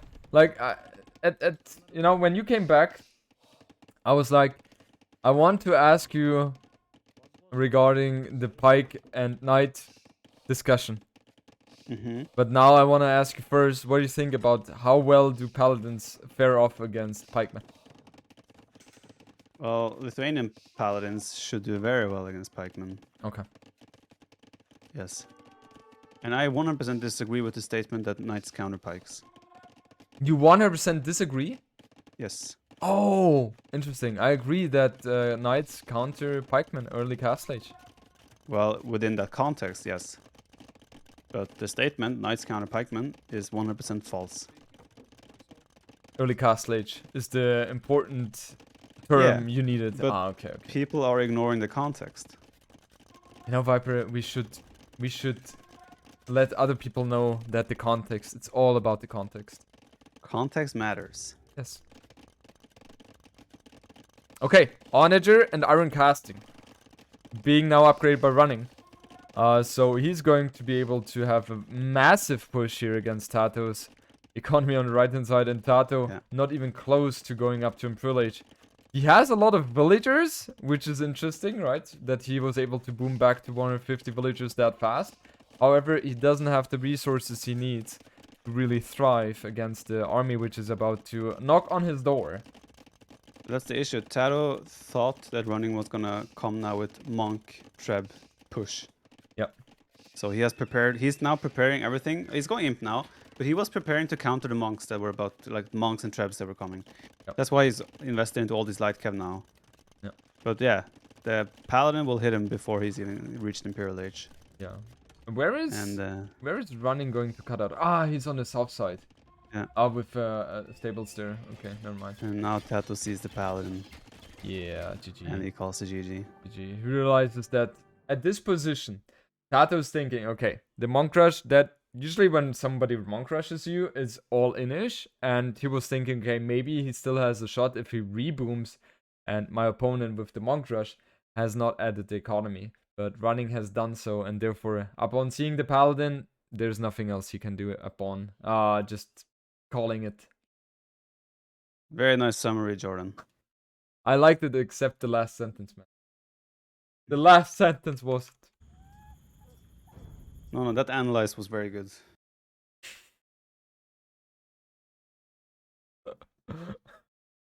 That's the only reason why you wanted to cast with me, just to make fun of me again. What do you mean? You know, just a certain feeling I had. Still funny that TaToH collected over 4,000 more food than running in this game, and almost 10,000 more wood. Why is that funny? It's funny. He Why? also collected 4,000 more stone. I find it But- funny. I find it funny that running has gathered 23k gold and Tat only 6. That's what I was getting towards. Oh, okay. Sorry. That was also funny. Sorry that I ruined your moment. It's fine. It's fine. I let you have them sometimes. Okay. Viper, who's the number 1 arena player? JonSlow. Yeah. Jordan, who is Hope's idol? Oh god. Oh god. I hope this game will or this set will finish soon. Well, you invited me to cocast. I accept. What can you say? Yeah. You're bringing all these things upon yourself, bro. I was like, I'm gonna ask him because I want to be nice, and he's going to decline anyhow because he's always so busy. But yeah, I told we can. I was like, oh shit. Oh, nice, Viper. Let's go. Viper, I'm wondering, running again has started with Mill. Maybe because of them starting with 9 villagers, that's the build they think is a little bit better. You can afford house and lumber camp anywhere, right? You don't have to can. chop much Yeah, strategy. you can. Yep. Can you though? No, you can't. You took 50 wood from the. 50. Yeah, but yeah, I don't know. It could be just to give himself more scouting time as well to find the best wood line. No. It must Not be because possible. of. No, it's because of the steadiness of the food income. Yeah, that makes sense. But also, like, I don't think it changes much whether you take the wood earlier or later in arena. Yeah, but the main reason is food income, not because, hey, I have to scout the proper wood line. I think that could make sense at least on the wall, because Yes. there the wood lines can be quite far. Yes, but not on this one. Yeah. Finally. I would personally go for the lumber camp right away. Yeah. But, Me as well. I've always done that. Also in deep waters, we have always done it like that, right? Yeah. By the way, Viper, this map, personally, one of my most favorite maps.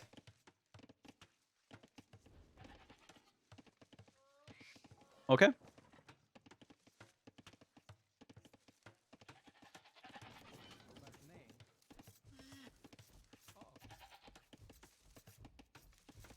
Okay, this is too lame, so I'm just gonna second lumber camp for running.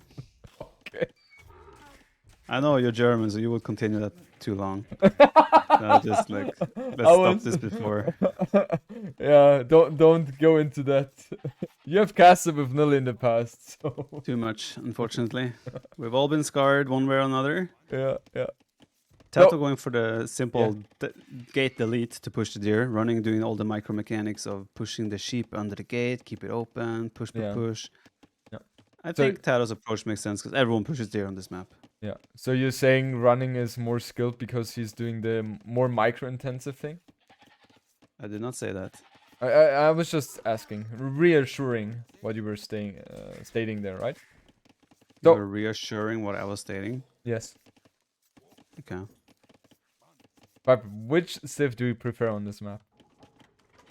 Malay every day of the week. Why? Explain for those guys who don't know in the chat. Okay. Before I explain though, what do you prefer? Malay, Okay, and why? because you said so. That's usually how Jordan's strategies go. Oh, hey Nelly, how's it going? I think Malay scale better into late game. I think so But- as well, yeah. Aztecs have... Oh yeah, you do? Yeah. Yeah, but Aztecs have a lot of potential to play, like... Mm-hmm. Especially on close maps, yeah. Yeah. What do they have potential to play? Like... Yeah, I heard Eagles, Monks, and Siege is a good thing for Aztecs to do. Fairly straightforward, right? Yeah. But the problem is Malay with the Karambit Warriors have literally the best counter to that, right? I'm not sure if Karambits counter Jaguars, but yeah. Are you In serious? general, they're pretty good. If you go for a Monk Siege Eagle play, you will not have a stone for a Jaguars. Well, who said I'm going Monk Eagle Siege play? Why would I do that against Malay? Come on, Shorty. Context matters, okay? We were talking about that kind of context. Oh, nice quick move by running there. Yeah, he deleted Oh, it. never Oh, no! mind. What? How? Oh, running doesn't have loom. Yeah! Donnie. Wait, why does Tato Oh! stay? Tato, he doesn't have loom. He's on the way to feud edge. Go. Fight Oh, something. God. Why That is he is staying? so bad. I guess Tato doesn't want to take the risk and overcommit Wills and not be able to get his second tower up, but considering that running didn't have loom, I think he should have really just went out there. Forced the issue right away. He will get Good another start for villager Tato. kill. Yeah, 2 villager kills due to that. That's just insane. Very good start for Tato here. Yeah. And Should that's also be able to kill the eagle now, yeah, possibly. yeah. And that's why I'm Loom always is- Yeah, go ahead. Go ahead. No, you go ahead. That's why you always what? That's why I personally prefer melee over ad6 in this one. Just because of Yeah. that. Yeah. Yeah, makes sense. Okay, running just taps out. What do I you would say think it's about a that? little bit early. But there's 4 vills in, the second lumber camp is denied, there's archers coming. I can see why. The berries are gonna be denied. He's in a very awkward spot. And you could argue he might have a civ disadvantage right now. Yeah. And also, So at this point, you also have to keep in mind, frustration comes up rather fast. And when you allow your opponent to get in there with those 4 villagers, we have to be a bit harsh and say that this is a big blunder. This should never happen. And running, he walled it up, but he was a bit, how would you say? He was not paying 100% attention on the wall, which was hit, but yeah, happens. that's the biggest mistake everyone makes in quick walls. It happens to us as well, where we get all the layers down, but we forget to reassure the walls. We have the next game going right now. Bengalis Goth on Reddit side. Another, I would say, Tato mind game civ pick. Yeah, he knew that running played Bengalis previously, Yeah. so he's now, okay, how do we counter Bengalis? Okay, I'm gonna go Goth. Yeah. I thought he would use Chinese here, TaToH's. But Chinese obviously not too amazing against Bengalis, so therefore Goth, nice pick there. Very nice pick. What does Bengalis really have against Goth? Nothing, right? Elephant Archer. Huskarls. Spread them. They don't have anything. Champions. Against Goth. Champions and Ratha. Against Goth. What else? Tell me what else. Nothing! Yeah, it feels like a bit of a rough... It feels like a very steep mountain to climb for running here. Yeah. The good thing for Tato, for example, is that the mountain he has in front of him is not that steep anymore. Right. Especially That's irrelevant to the civ matchup, though. Yes, that's true. All right. Okay, the thing is with Bengalis, they obviously are a phenomenal civ on Regicide because they get 2 extra villagers per TC upon reaching the next stage. So in cast stage they will get additional 2 villagers, and for Imperial Age, depending on how many TCs you have, if you have 4 TCs you will get 8 upon reaching Imperial Age. If you get 5 TCs you get 10. You guys understand the logic there. And they also have a very neat unique tech which reduces the amount of population the villagers demand or take up. How would you say, Viper? You're the English expert. How much population they are? Sure. No. Demand, require. I would accept whatever word you choose to use. Thank you.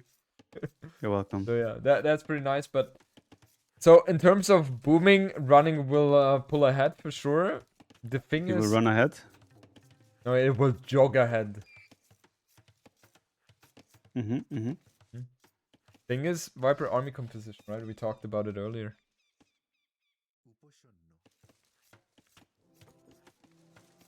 I'm more busy watching the king of Bengalis. He's running around carrying a tiny little umbrella that barely covers his head. I absolutely love the look of this guy. He is so beautiful. I can't get over it. Now I'm kind of addicted as well looking at this one. We have Too to bad. look. I mean, We have to look at this king the entire time until it's garrisoned. the thing is, this umbrella is also. He's walking in snow, and he's Yeah. carrying an umbrella. I guess it could be to protect him from the sun. But No, it's the snow umbrella. In case it snows, he has the umbrella. So he doesn't get snown on. Don't you use those things in Norway? I think that's where it originally comes from, right? The snow umbrella. running is already on the way to fuel age. There's a very fast uptime from him. Yeah. So he's gonna get those 2 extra vills really quickly. I'm thinking composition here. Do Bengalis have heavy scorpion? Why do you ask me Someone. those kind of questions? Someone tell us. I will check. That's what I'm paid for. Bengalis, they have heavy scorpions. Okay, could you justify No. full elephants, heavy scorpion? No, you can't. I think that's the only composition that could work. What do you do against halberd bombard cannon? Elephant scorpions. Like I just told you, Jordan. Are you listening or what? The thing is with Bengalis, the elephants take 25% less bonus damage from the counter units. So that comes in very handy. They also attack faster. They attack fast. They attack faster? Why do you not sound certain about that? You They have an attack upgrade faster? called. You have an upgrade for. But It's isn't called Raika, that makes Ratha and elephants attack faster. Oh, elephant. I thought only elephant archers. No, elephants. So elephants will have take less Oh. bonus damage. They attack faster, and they're more resistant to conversion. And also the siege elephant also attacks faster. So if you can get that army up and running, that's an army that could easily snowball. That's The question is true. just, can you get Can it you up and running? afford it? And the question is also, can running, you know, get these things up running?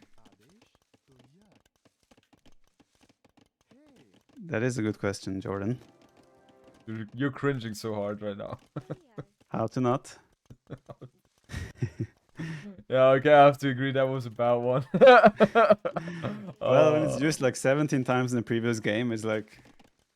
It's not much of a running joke anymore.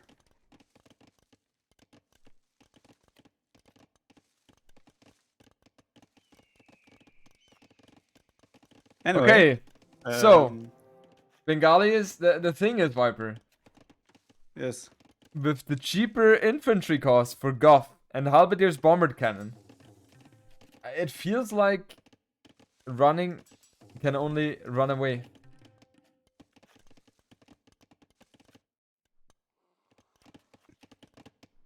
There's a limit to how far I can run though, because of the map. You are limited to these tiles of the map. Yeah. But I think that running could also be a guy that, I mean, he's adding town centers now, so he's definitely doing economic approach. Yeah. But I could easily see running doing like a 3 TC, 60 villager, fast imp type of play. Into? But something. But Like what? something. But Tato, being Tato, I would expect Tato to go Castle Age Huskarls. Because what can Bengalis do to counter that anyway? Yeah. I would be surprised if he does that. Why? Because in Prill Age he wins easy. So why take the risk Which- and go for Castle Age? And there's always a risk that he is not going to be able to deal damage, right? But you know how Goth works, right? To me, that's the least risky choice. How do Goth work? They can make a lot of units infantry fast, and it's not like you'd make that and suddenly you're behind economically. No, you put the pressure and you build an equal lead behind your pressure. And you will always get to imp. There's no doubt about that. So to me, the only risk is to die to an early imp or something of the opponent. And playing Huskarl in Castle Age denies that early imp threat. You're following? I've fallen. I'm completely following. But that's just how my brain works. I'm not sure. Yeah, you have shown how We're all your brain different. works. Oh. So Viper, both players with the wood upgrade and heavy plow, so they are setting themselves up very nicely in terms of the economy. And now we will see a complete boom fest. The major difference here is that Running is going for the relics. TaToH is not. Running doing Sanctity as well, so he has extra armor on those monks to begin with, but now he's going to get extra HP as well. However, TaToH will probably find the first monk. He's... you know what? Yeah, TaToH doesn't commit. He knows. The extra armor makes it really hard to kill those monks. True. That's something I didn't even think about. So, but Running has to pay attention now, because TaToH ran away. Yep. And now he's running back in. Does that work? And now he commits. Well, now it's all about RNGesus. And RNGesus favored Running today. So literally you can never engage against the monks. This was a fast conversion, let's be honest. This was a very quick conversion. But it is way riskier to engage Bengalis monk. Also, Sanctity kicked in at a really nice time here for Running. I was checking. The monk was down to something around 11 HP. So I don't think Sanctity did such a big deal. And also the scout only does 8 damage against the monk, which means that it needs 4 hits before Sanctity, which is a lot. Yeah. It becomes a very risky choice. Yeah. This is where I think in Running situation, I think you might even make a case for like go forward, build a sea workshop, build a monastery. Look where TaToH's golds are. He has 2 extra golds right on the front of his gate. This could be a play Running can make in order to win the game. Yep. He can play the positional game to deny resources from TaToH. Because he has to do something, right? Even though he's going to get an equal lead now, it's still... It feels very tricky in Imperial Age. Yep. I feel like you have to take some risk. Even the approach of going up to Imperial Age rather faster with the 3TC approach and then placing a castle here in the front. Deny the 2 goals, break in, and then trap down the TCs in the castle. Definitely a play which is viable for him. Yeah, he can do that. Like, he could stop at 60 villages now. He could go Imp, go forward, drop like 3-4 monasteries. Like, not 3-4. He could drop a castle, drop 2 monasteries, and he can just play regular arena monk rush kind of thing. Yeah. Of course, there's a lot of space for TaToH to expand to the top, but that's the only extra goal TaToH would possibly be able to take, would be those 3 tiles. Yep. I think that could be a very good way for Running to circumvent the civ advantage here. Yeah. I agree. Because... but then again... TaToH now adding this barrack, so... I guess he is aware of that possibility, and therefore he wants to prepare himself with a nice army to take map control in Castle Age. And that would shut down any aggression of Running, potentially. I thought someone said earlier that he would be very surprised if TaToH did Castle Age Housecarl. I don't remember. Who? Yeah, I'm not sure. I don't remember exactly. But yeah, TaToH is going for that, so I think that's the right decision. Of course, especially with the map situation we have in front of us. I'm sure TaToH has noticed that as well. So I like that decision. 4th TC now from Running here. Interesting. I wonder what the thought process of Running is right now. Does he... like, which army composition, which unit composition is he thinking about, Viper? Because that's something we analyzed already at the beginning. He has 10 on gold right now. He gets hand card. So he will have a very smooth economy. But the unit composition is just the thing which, yeah, bothers me the most, so to say. He has 4 relics in the bank already. And where's the last one? I don't really see that one. In the top. I want to bring attention to 2 units that TaToH has built that are currently sitting to the right of his castle. So this is an attempt for TaToH to play aggressively. So he wants to break open those walls. He's waiting right now because he doesn't want to show them. Yep. But I think he needs to go already. Because they are quite slow, those petards. Barrack coming up for Running. So he will go for the champion play. If I remember correctly, Bengala's champion are pretty bad. Let me think. They have champions, yes. They don't have plate mail armor. Yeah, but do they have supplies? They don't have supplies. This is a very expensive play then. Yeah. And you don't really want to go champions against Goth anyhow. Except you have a special bonus before you Civ, Yeah. like I Japanese, mean, but this is not the case here. just imagine now he went up. He's now on way up. Imagine he dropped 3 stables and started producing elephants. Yeah. With those monks, he would have easily held this. Yeah, for sure. However, now when he's trying to make the champion or longsword, whatever, play for now, it's not impossible it's going to work. I mean, keep in mind, he has 5 relics as well, so the longer the game goes, in theory, the better it is for running.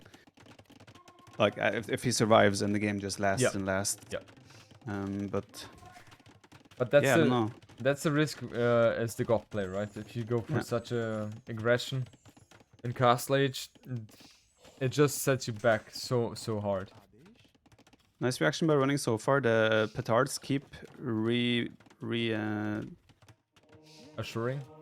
No, not reassuring. I was considering it, but yeah. See, okay, that was a great petard push by TaToH. Yeah.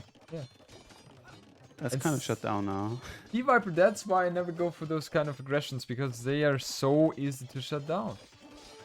Well, to be fair, I would say TaToH's decision to go on that wall was very questionable. Why? Because there were 2 houses behind. Yeah, but there's no way he could have done something at a different place anyway, right? Yeah, it's not. Yeah, because there's a house behind every other part of this wall. It's not like running had those walls, those houses there all the time. It was after he spotted those petards. Yes, of course. Of course. Okay, so we have 97 villagers for running, 92 for TaToH. Imperial Age is in 10 seconds for running. And yeah, fully committing on to the champion. Yeah, it's gonna be 8 more vills as well for running instantly. There we go. Yeah. And yeah, the monks as well. Like, it's really hard for TaToH to kill them, so they can be really helpful in these engagements. TaToH running can pretty much turn. How many monks does he have? 6.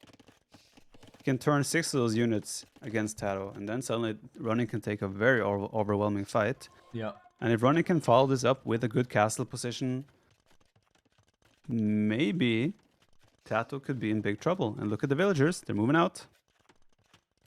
So he wants to go for a big ass push now. TaToH missing a little bit of gold in order to be able to go for the Imperial Age play.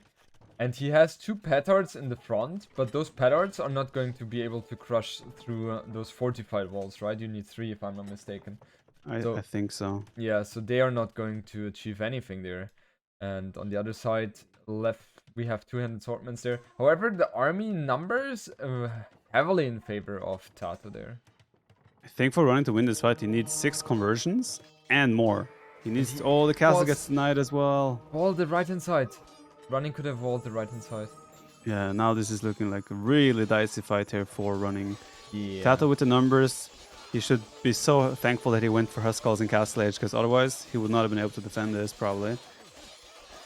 And now running is also going to lose 15 villagers. These are 15 villagers running forward, and they're all very likely to just go down here. Yeah. That was a massive fight for TaToH.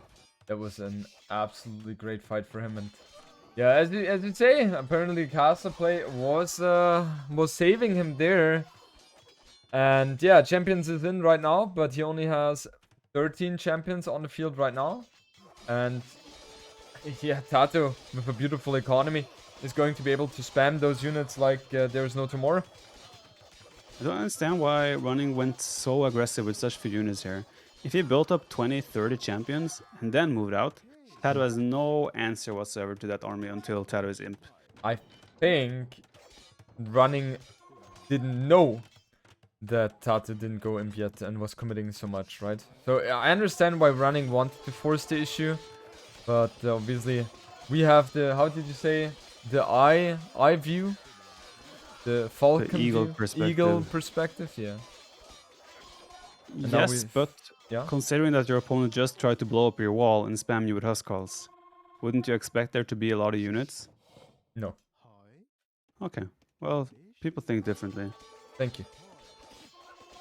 Obviously. Yeah, now we're in a real big pickle. You don't want to end up in infantry war against Goth. I mean, in very rare situations, yes, you don't mind it, but with the Civ that doesn't really have anything going for them infantry-wise, you don't really want to end up with infantry. Not really. And now the petards on the right hand side or on the north hand side are ready to blow up, and I don't think running is going to react in time. Go for the king! Go for the king! Go for the umbrella guy! Yeah, I don't think running will react in time. Oh, wait. Is running going for the forward castle again? Oh, you gotta be kidding me. He's committed There's to also it. beautiful play by TaToH to place these outposts everywhere. And TaToH is Yeah. building a house exactly where running wants to drop the castle. I also look at the map vision of TaToH. It's absolutely beautiful. Yeah, Absolutely he good sees stuff. Yep. every angle of the map. Oh. But now it looks like he will allow the forward castle here from running. He's not sending his army home. He's not gonna rely on his reinforcements. Oh! Oh! No. Oh, he deleted it. Okay. Wait, where was that petard even? I have no Is he idea. hiding behind the house? Yeah, apparently. I completely freaked out right now. Running again, not walling his villagers. Classic mistake here. When you're making a push like this, just slapping down a palisade wall or two or a stone wall would help so much. Castle very likely to go up still, but... Yeah, not everyone has the APM as you do, Viper. Did I claim that? No, but you need those, right? You need the APM to wall in your villagers from the castle. I don't think you need that much APM to drop two stone walls. Even Doubt can do that. Let's not exaggerate. Fair. But yeah, I mean, this is the point where we talked about if running gets a castle here, it could be hard for TaToH to reclaim the territory. Yep. I think personally it's a big mistake by TaToH to let running get back on this hill. He had enough units on the field to win this fight if he brought everything home. But now, I don't know, man. TaToH might be in trouble. Yeah, running right now has 62 army. Right, which Even is a amazing third for castle. a third castle coming up as well. So running is putting himself into a very nice position. We have Profusion coming in, Champion and Blast Furnace for TaToH though. And let's keep in mind those champions are so much cheaper than the champions of Bengalis. So if TaToH now gets himself 3-4 trebuchet to push back those castles, he should be still in a good position, I think. Yeah, they also have access to exactly the same upgrades as well. Yeah. So even the champions of TaToH are exactly on the same terms in terms of upgrades. And yeah, look at it. It's an overwhelm now, but the third castle will go up, and that's a lot of firepower against champions. Yep. Too bad for running. He doesn't have Fletching, Bodkinero, or Bracer, but he's getting that now. But TaToH, with all the barracks as well around here, I think running can never release any trebuchets out here. Exactly. TaToH down to 150 population, 160 for running. He now is upgrading chemistry, fletching as well. So positionally, running in a better position. Also with 5 relics in the bank, that is very juicy. Overall 45 army against the 28, and we have 37 farmers for TaToH versus the 52 from running. So economy wise, running is set up a little bit better, and I would say it's pretty equal in terms of what kind of numbers they can bring onto the field right now. Yeah, TaToH does get that extra 10 population as well as Goth. Nice move by running here. He's going to drop a castle on the bottom gold that TaToH is just trying to go to right now. So that's another denial of gold in favor of running. Yeah. TaToH, the main gold mine is about to run out. He only has the 3 tiles on the top. Yeah. And that is, how much gold is it? That's, can't double click it. Double click it. It's a couple hundred gold. So his production will be limited in not long, and it's around 800. Yeah, TaToH has to invest everything he has right now to win back the position of those 2 gold piles in front of his base. Yeah, and Elite running Ratha. for Bracer and Elite Ratha now. Very interesting as well. So running with the composition of Champion and Elite Rath, he's in a very good position, isn't he? Absolutely. Those Ratha will help a lot against those champions here. Oh, and TaToH as well. The trebs are left unprotected. He might lose 3 trebuchets here pretty much for free. Yeah. He does take out the castle though, at least TaToH does. So there's only 1 castle standing for running. but that castle is still enough for now. Yeah. Oh, crazy stuff! Crazy stuff. As you mentioned, the gold income is the biggest issue for TaTo right now. Obviously, he's going to push back the army in his main base, so he could, in theory, reclaim the position if he had the siege units, but that's not something he has right now. And now the RAF, they're going to grow in terms of the numbers. On the south side, as you mentioned, castle up here for the running, and yeah, the only thing which is going for TaTo right now is that the northern side is still untouched, but there are 2 RAF coming in as well. It's about to be touched. Yeah, the running still has a great position here. Running! You only do that with me, right? I have never seen you doing that with somebody else. They're running. The thing is, because I know how you react and take these jokes, so I know I'm allowed to do them. So. Yeah, 3 traps for TaTo. 1 trap is not working, but yeah, this is it. This is it. If TaTo doesn't win the position back here and now, I don't know if he's ever gonna win a break. Looks like it, right? He will. Like, the army of TaTo is overwhelming. Well, if he fights like that, not. Well, I mean, the thing is, the Ratha might force TaTo to make Huskarls again, but Huskarls are more expensive on gold as well, and TaTo simply can't afford that right now. Yeah. So it really is all or nothing right now. Yeah, but he's winning that position now. And if he has access to gold again, then he's going to be completely fine mixing in those elite Huskarls again. Big if at this point. Yeah, so I feel like the running is being pushed back more and more here. Yeah. I think the biggest mistake the running has made right now is to not reinforce the front with more barracks. Yep. All the champions he's producing now are coming all the way from his starting base. Yeah. If he had like 6-7 barracks next to this castle, I think the chances of holding that would have been way bigger, but this is looking really solid for TaTo now, and TaTo needs this gold. If you look at it, he doesn't have any gold income anymore at all. He doesn't have any relics, he doesn't have anything on gold, and he has to sell his remaining resources to get just a little bit of gold income. And we have 160 population for TaTo and 200 for running, so he is in a very good position. Running is, and he needs to stall out that position now. He must prevent TaTo to get the gold. And TaTo, he will try everything he can to get that gold back. There's also the fact that TaTo will always fight uphill here. There's a perfect hill where his Ratha can camp, where his champion can sit, where he can constantly raid TaTo's gold over and over again. Yeah. Honestly, TaTo's best bet right now might be try a King Snipe. For me personally, it feels a bit like a checkmate right now. Yeah. Because the RAF, they obviously are able to range to the gold. And the castle doesn't really serve such a big purpose here against the RAF. Especially without fletching. Fletching coming in now, but yeah, he just doesn't have access to gold, and these Huskarls are not elite as well, and therefore the champion and RAF combination is going to shred massively. Indeed, and that steep mountain that TaTo was supposed to climb suddenly got extra steep, didn't it? Oh, because he has to win 2 games? Anyway, independent if he lost this one or not. Wasn't it supposed to be 4-2 though? Yeah, but the mountain is still the same steepness. Okay. Nice micro by running here, the maneuvering of the units is really nice. Champions keep locking up the Huskarls, and running just taking fantastic trades here. Question is, how long can TaTo maintain this? He's already selling a lot of resources. He has a really healthy food and wood eco though, but yeah, that's not gonna cut it. When you're stuck at 140 population as a Goth, yeah, it's not healthy. Yeah, no. So, Viper, before this game ends, I just quickly wanna... Yeah, okay, I'll ask you that question later after this game finishes. So, what do you think is the main thing that can save TaTo right now? Maybe King Snipe. King Snipe, that's the only way? Another way would simply be to max out somehow and just snowball.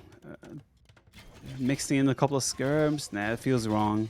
I think he just needs to get 210 pop. Oof. Get maybe even like lose some villagers, go down to 100 vills, Get Yeah. 210 pop and try for a complete snowball on the gold. Yeah, yeah. But man, running went now for the Mahayana. Oh, not the Mayana. Mahayana. Yes, yes, No, I yes. think running might actually have more population, kind of. Well, he has. He Yeah, will but like have. compared to the Goth. Yeah, yeah, he will. Right. So he will have around a 75 or 80 army population versus the 44 Tato. Yeah, this is looking very dire for Tato right now. On the northern side, we see some touching from running. And The melee Ratha. the melee Rafa. Yes, yes, yes. Viper, Very is nicely this... executed by Bengalis, though. Yeah. By running. Yeah. Like, Bengalis is proving again that they can be a very, very good civ on this map.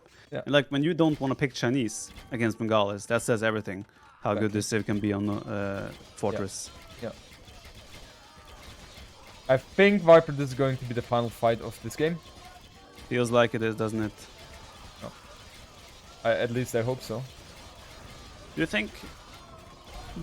think that it's a mistake from TaToH to try and be clever with the civ picks in this regard? No, for sure not. I think But TaToH had Chinese, right? Yeah, but what do you do against Bengalis with Chinese? Chugunu, No, Habadir, they don't work. Anger, They're not like Lightka. the rough completely shred everything. Have you ever seen that? Skirms. The melee rough, man. Skirms kill melee Ratha. No, they don't. Yes, they do. No, they don't. Can't wait for tomorrow. I'm gonna go Skirms against your Ratha. No, I'm the skirm person. That's true. So Viper, Yeah. I'll make a statement now. Okay? Mm-hmm. And I want to see how you react to that. The reason why TaToH lost. Okay, go on. The reason why TaToH lost, and I think this game showcased this beautifully, is because he went for that complete wasteful, nothing achieved castle age aggression. What is your take on that? Seriously disagree. I think it was absolutely the right decision. I don't agree with the petard play at all. Okay. He made like what 4 or 5 petards in Castle Age. I think 8, 9, 10, yeah. The Huskars should have been purely used to gain map control. Okay. Secondly, TaToH made a big misplay in the fact that he allowed running to come with the forward castle. Mhm. He had like 20 Huskars on the right with the petard trying to break through those double layer of stone walls when running moved forward with what 25 champions and villagers. TaToH needed to control that vulnerable area of his map, and that was controlled with Castle Age efforts.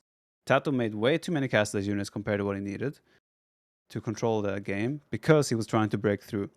And TaToH was trying to do way more than necessary in Castle Age. He could have simply kept the map control, gone imp way faster, and then he would have been completely fine. He could have taken stone, dropped his own castle on the gold. There's so many things he should have and could have done with that Castle Age compared to what he did.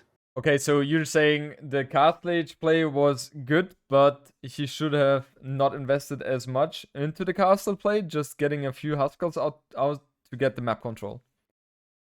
I think you can justify making 20, 30 Huskars, but you don't have to force the issue the way TaToH tried. So I think the Castle Age play is the very correct strategic approach. Yeah.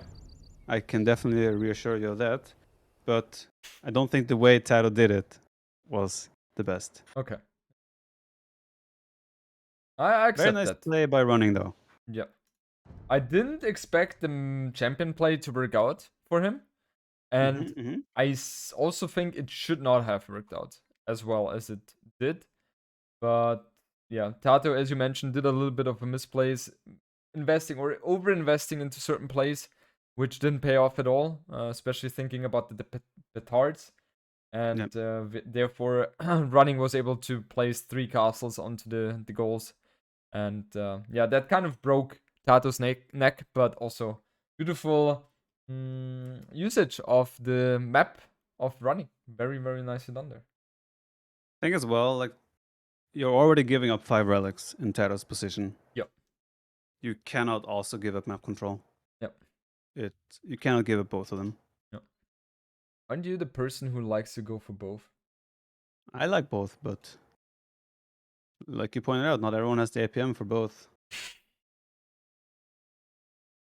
So Your words, not mine. So you're saying you would have even gone for relics as well in TaToH's position? No. I think I would have dropped a monastery and tried to get a relic or two. Yeah, Really? Oh god. yeah. But I'm greedy. I know, you're like, oh, they're relics, I have to take them. I feel like it's not a big investment. You make a monastery, you try to make 2 monks, and What? You he don't think, cannot. don't No, think. listen. It's worth the cost versus reward. What? Imagine, I mean, he only has 1 scout on a map. You Yeah. have 1 scout on a map. Yeah. Sure, your scouts may not be able to take his monk if he's paying attention, but his scout can only be 1 place at the map. So the odds of you getting 1 relic, maybe 2 if you're lucky, I think is not unlikely. Yeah, And then okay, yeah. it's not the only fact that you get the relic, you deny the relic from the opponent. Yeah. The thing is that usually on Ridgeside Fortress, you go up very fast to Castle Age Yes. with not the best economy. So you have to Maybe cut you. corners. Well, come on. Like, everyone can place the first 24 villages. Well, why do you have So, to cut corners? What do you mean when you say cut corners? You're not able to get Bosa, get Heavy Plow, get Monastery, get 2 TCs, and keep everything running. That's just not possible. Well, you don't have to. Of course you have to. You don't have to get heavy plow right away. You don't have to get Bosa right away. Oh, It you're all saying you depends on cut... your priorities. Yeah, okay, but that's the main question, right? Where do you cut the corners? Or everything is not going to be as smooth as it would be if you don't go for a monastery and mine the gold for a monk. See? But I'm thinking here, risk versus reward. I would rather take that risk than allowing my opponent 5 relics. It does obviously depend on the context of the map and the civilizations, but in general. Yeah, so you're saying it depends, first of all, and second, you always have to take into consideration the context, right? First of all, it depends, and secondly, it depends. Okay, understand that. It's always situational, right, in Age of Empires?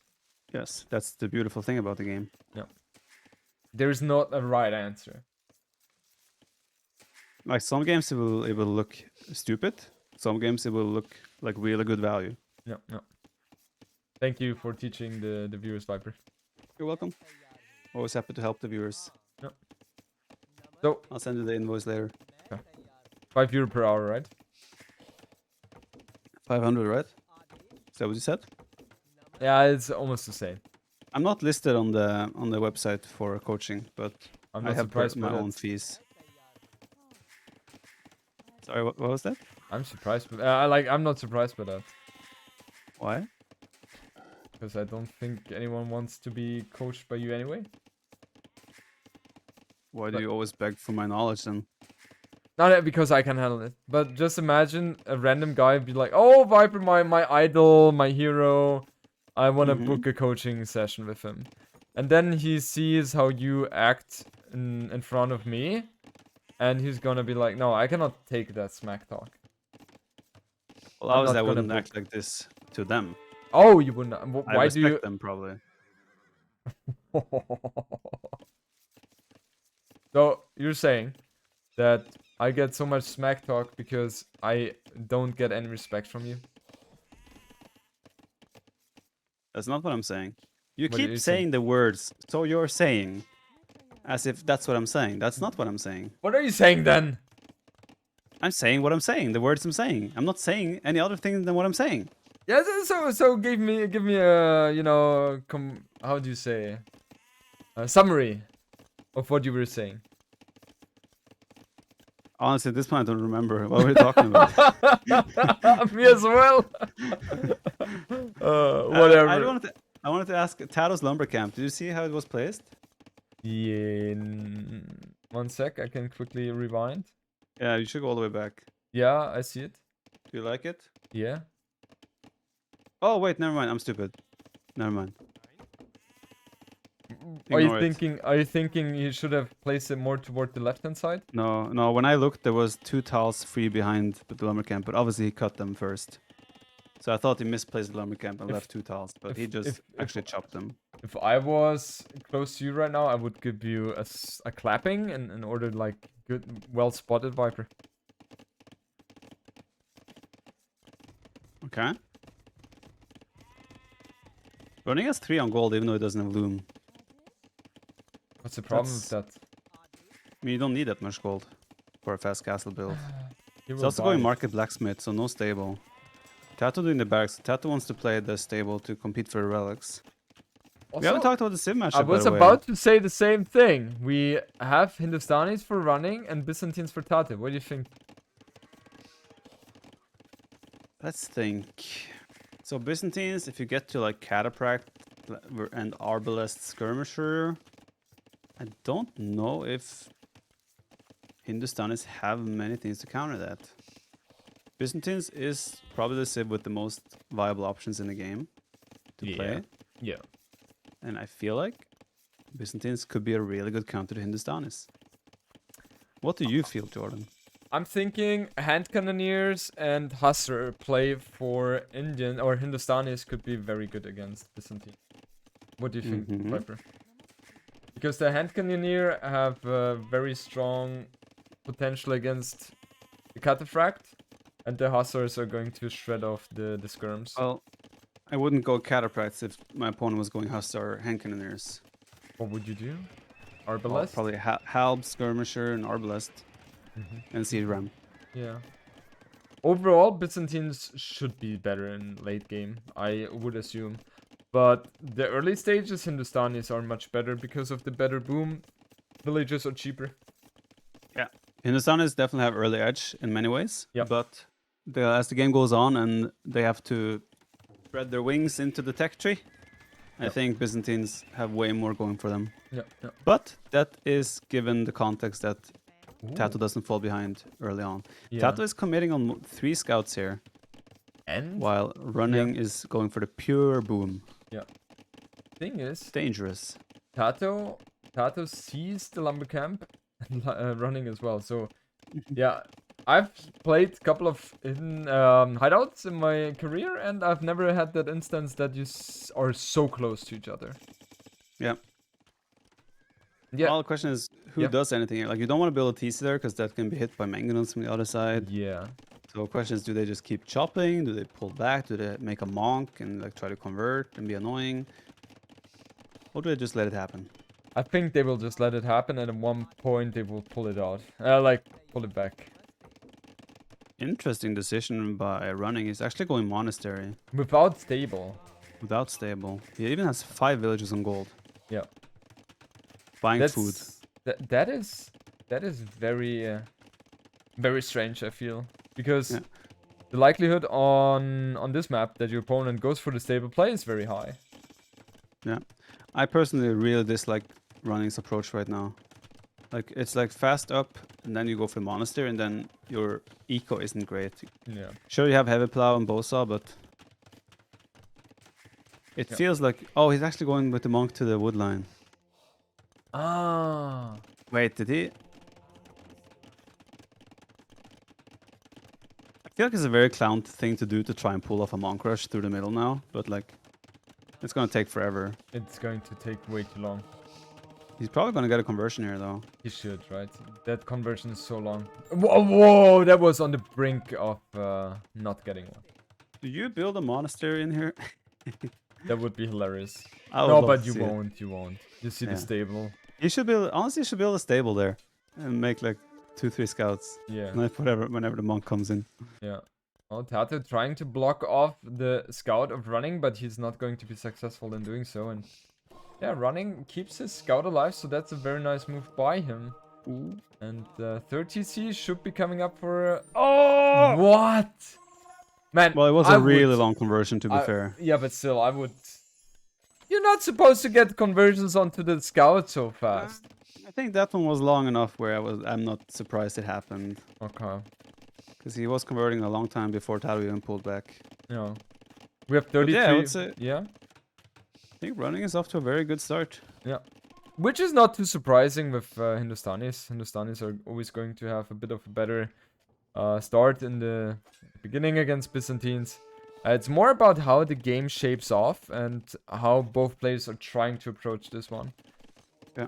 Obviously, TaToH will try to, have a bit of a boomier game to take this one into the late game. He is adding the third TC now. And yeah, running is up a little bit faster with that one, so he will pull ahead a little bit with the villagers, but not a big margin, I guess. Yeah, the big thing here is that running is gonna end up getting probably oh, he deleted the villager that was getting converted on the woodland. Nice. Running is probably gonna end up getting 2 relics here, and that's without the stable investment. Ow. So that is, well, there's a relic on the bottom as well. He's probably gonna be able to get. He has Sanctity on his monks as well. 3 monks. He has 2 scouts against 3 scouts. I would take the monks every day of the week. He sees that, right? Yeah, he does. TaToH has to pull back here. I don't know. It looks a bit better for running, for sure. Yep, I agreed. Village count not too far apart though, so TaToH is keeping up. I'm surprised that both players have again heavy plow and bowsaw, so that seems to be very important to them. Often we see players only playing with horse color going into those boomy situations and cut their villager all the time on the TCs. But I personally prefer to have heavy plow as well, especially if I know this is going to full boom more. What do you think, Viper? Mr. Greedy. Mr. I go heavy plow all the time. What do you think? I do both, you know that. Yeah, of course. I think it's been a mentality shift the last couple of years. Like if you go back 3 years, no one got heavy plow even like as on a regular basis. Yep. Of course it happened, but it wasn't like a focus. Yep. And now you look at it today, it's like heavy plow is one of the more favorite upgrades, generally speaking. Yep. So that's actually interesting how that developed after 17 years of the game. Yeah. But, yeah, it's not like there was any change to the heavy plow, how it functions, right? So it's very interesting to see that. Yeah. Viper, would you have hand card at this stage already? On bills, 58 to 56. No, right? Around this is 70. the stage where I would start considering hand card. I like to get a hand card with around 70 villagers in those situations. I usually have 60 as my benchmark. Like around 60 is when I want ideally to get hand card. Yeah. Because it's not taking a lot of TC time either to do it. Yeah.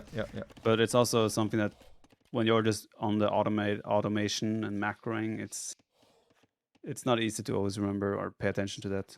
Yeah, and also, but yeah, it's also intense in terms of the costs, right? You have to have 300 food and 200 wood. It's costly. But it pays off very fast. Yep.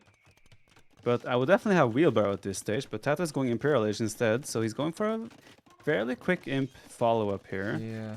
Got a university. He's stonewalling the bottom side, which means he wants the focus to be on the top side. Yeah. Is there a world here where we see Onager and cutting through the middle? No. No way. Okay.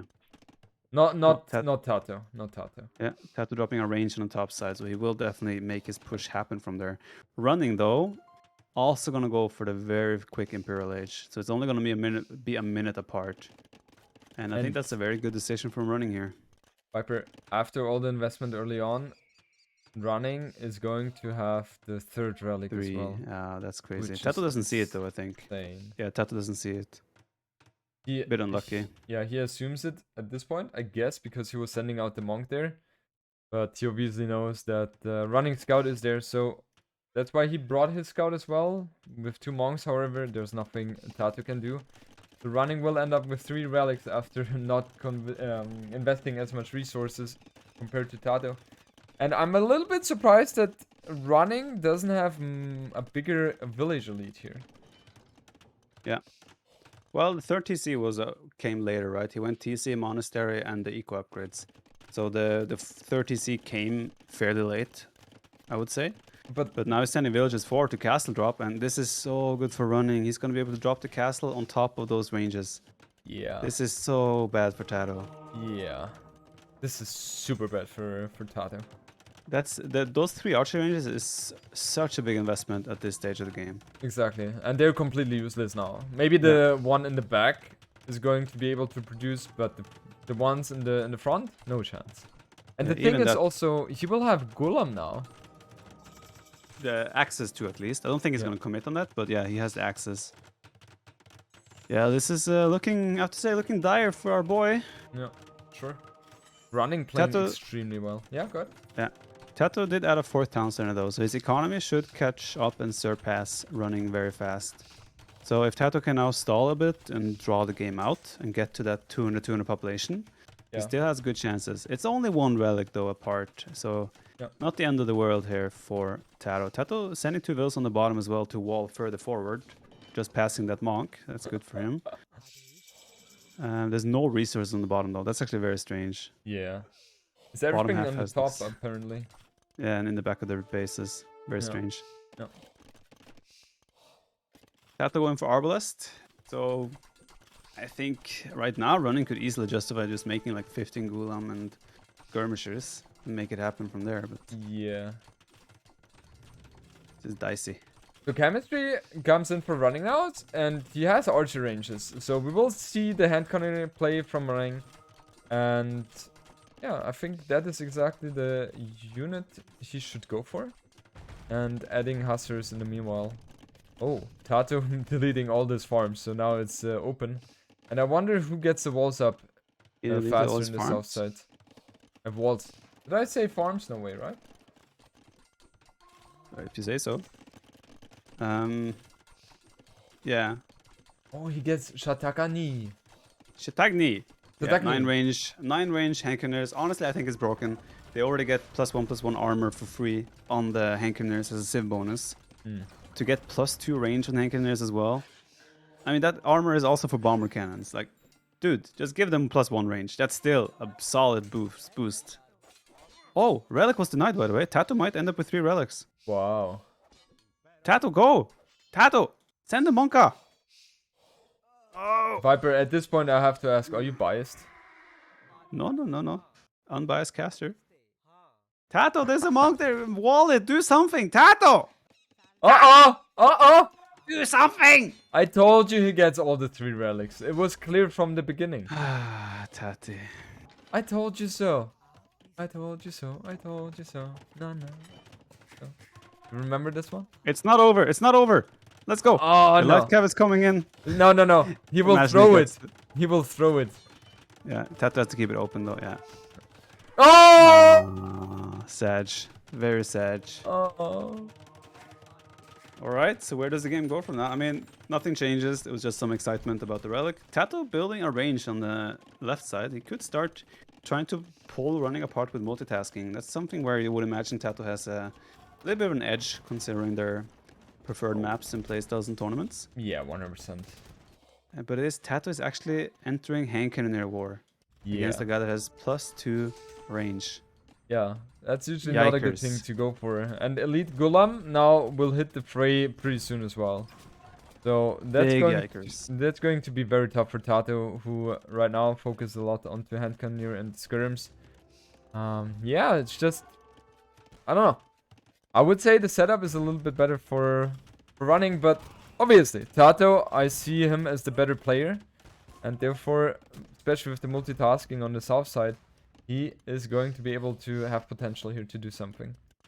Yeah, he has to make sure his villagers stay inside though, because if they get walled off now, then that potential for damage there is very limited. Yep. Yeah, game is stalling out. It's taking some time, so we're probably going to reach the point of 200 population. Yep. So yeah, it's still a very, very close game. Yeah, for sure. 150 population for running.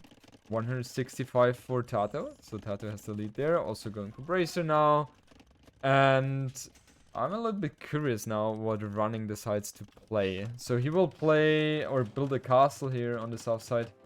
And the villager is still up there. So we know what TaToH is capable of doing with those villagers. Kind of like the Max, who is always able to get very annoying buildings out there on the map.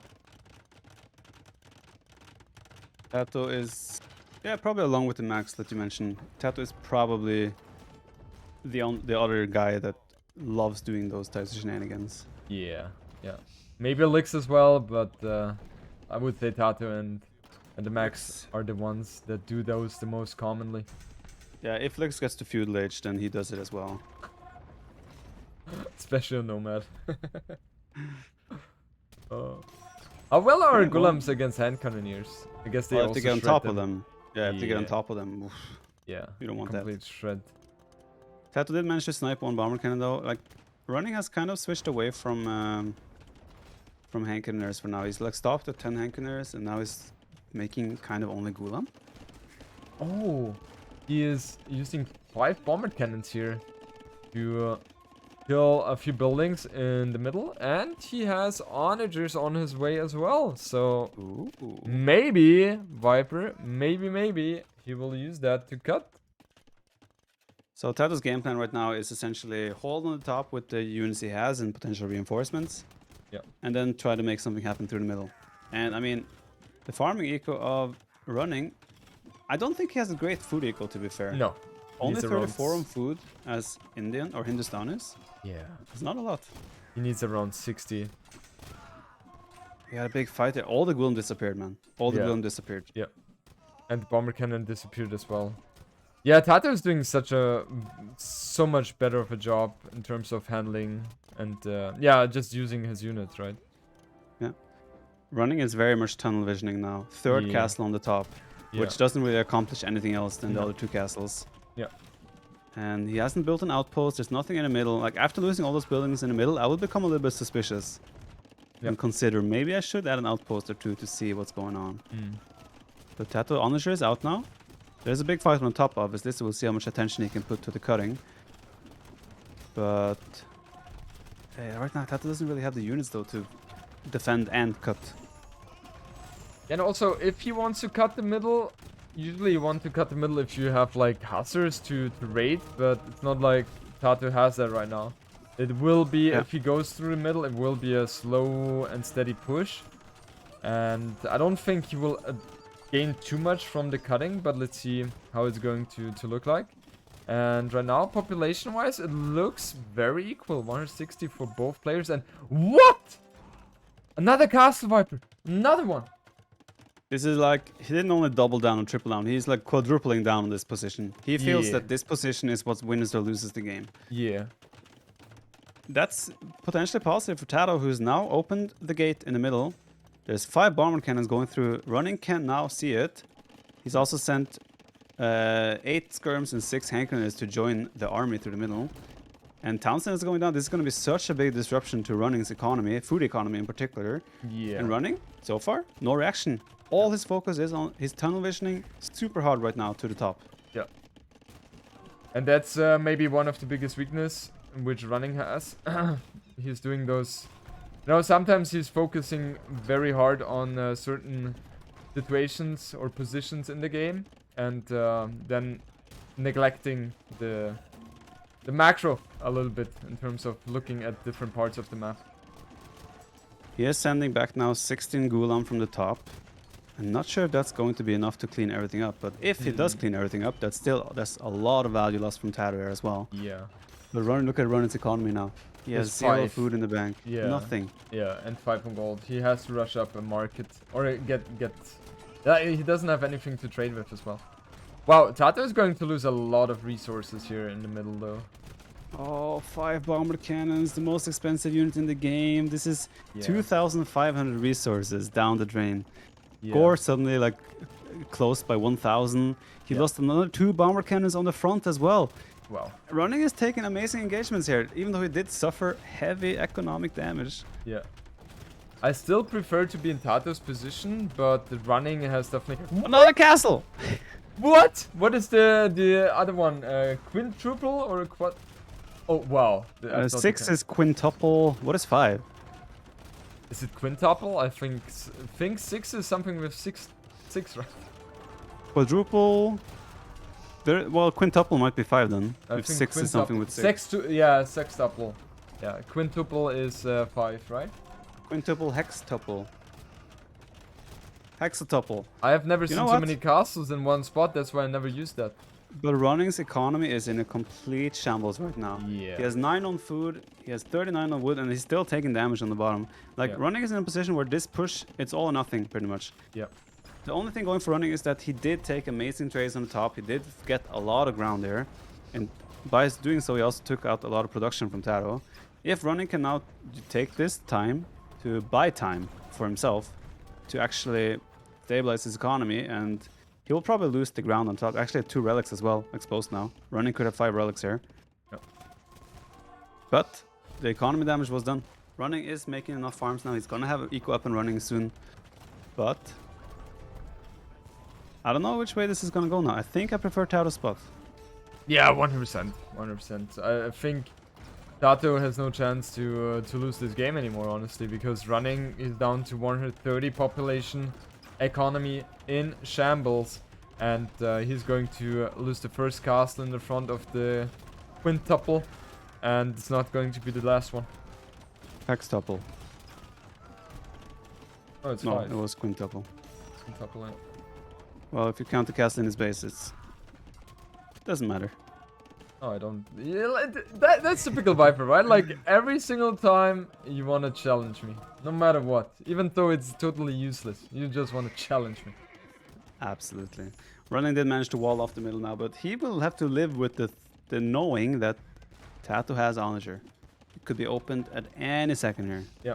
So you can also see running is just completely out of steam here. He has 113 villagers, but only 20 military. Second castle going down as well, and TaToH is slowly reclaiming ground.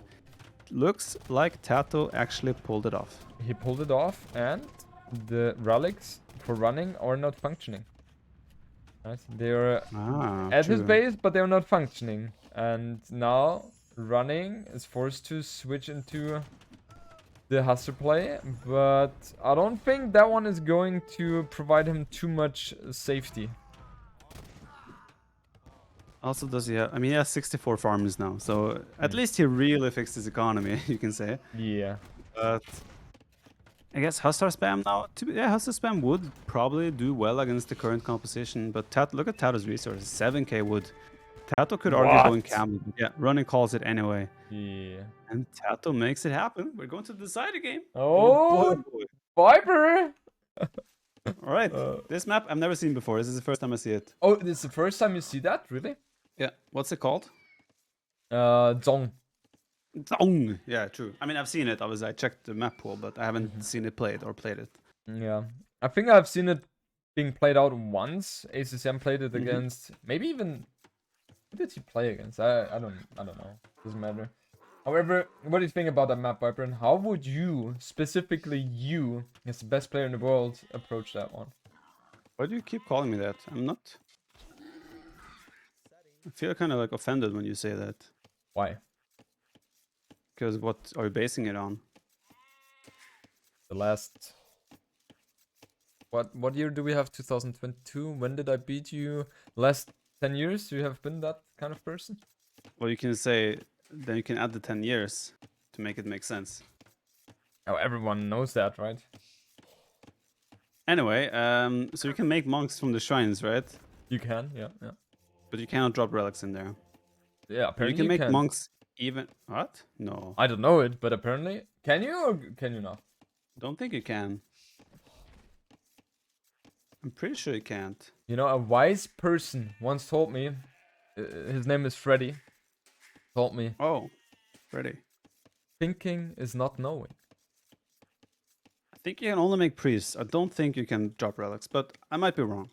Thinking is Anyway, not knowing. The 5 relics are lined across the middle, so they're like equal, fair game for both players. Khmer, you can get the real fast castle, you can play scouts. There are a lot of things good for Khmer here. With the economy development as well, because there's a severe lack of food, so the farming eco comes in very handy. Dravidians, get that extra wood, comes in very handy in a map like this as well. I don't like that Khmer don't... Like, I think I would really like bomber cannon civ here on this map. Khmer don't have that. That worries me a little bit. I'm thinking about Dravidians here. Do you really think that the extra wood is such a big issue? I don't think so on a map like this. Of course it's not an issue. It's a bonus.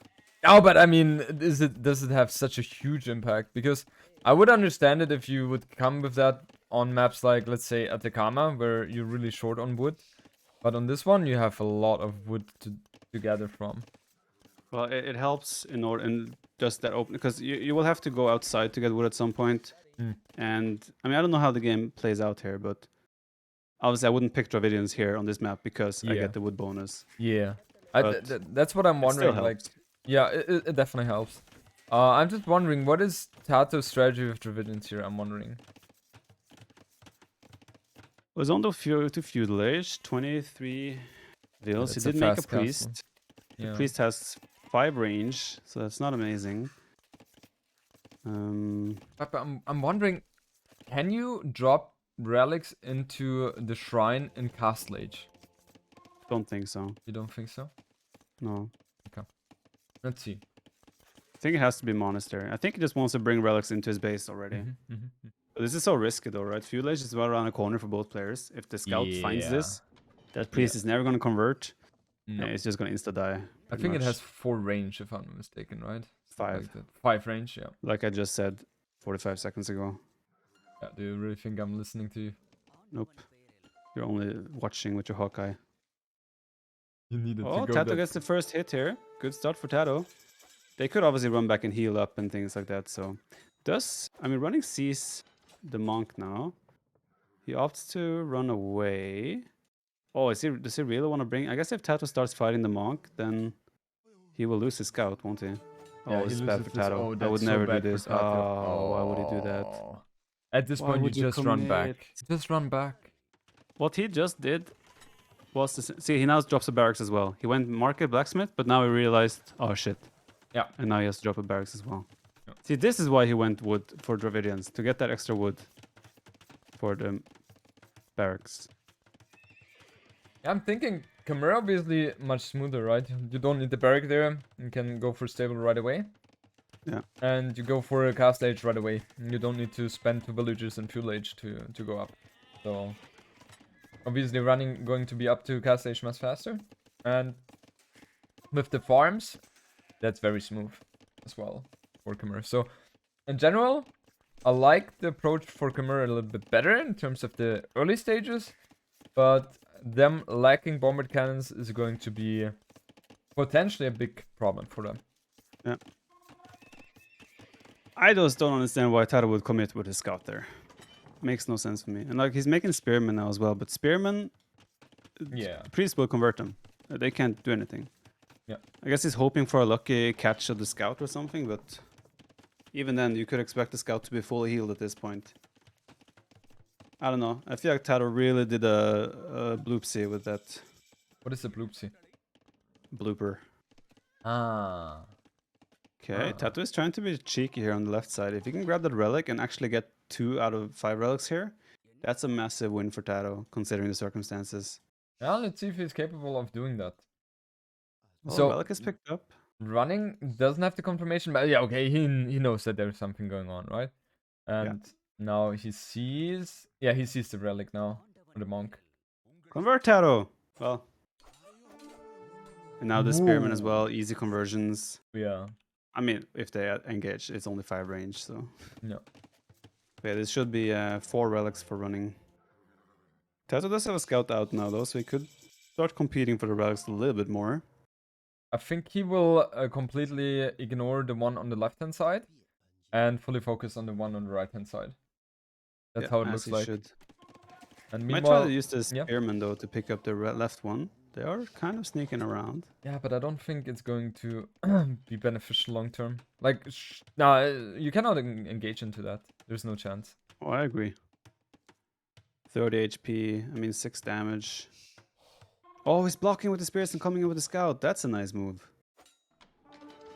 Well, I mean, the relic will always belong to running anyway. Exactly. But still, killing a priest is always nice. Gonna pick off another priest from running as well on the bottom.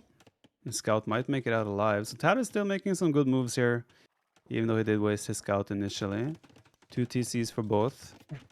Goes for wheelbarrow already. I think that is I would even say that's a misplay. For sure. Well, he's housed. That's why. Okay. But yeah, obviously, it's don't very want early for to have wheelbarrow. that. Yeah, you don't want to have Well, that, you want to have it. Viper, like, in the future, when we co-cast together, okay, one of my requirements would be, let me finish the sentence. Oh, Why do you say no while I'm talking? Only because you've been to the speech once. But you left a tiny pause in there where I felt like, okay, I have enough time here to sneak in. Do you know? Do you know that there's a concept of building up excitement What the hell was exciting about that?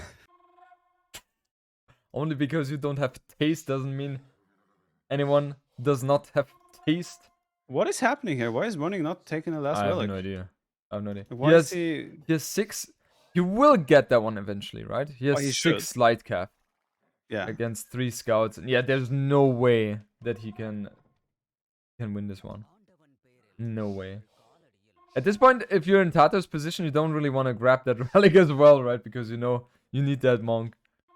Well, to be fair, the longer he can bring it, the further he can bring it to his own base, his chances of actually bringing it in there eventually increases exponentially.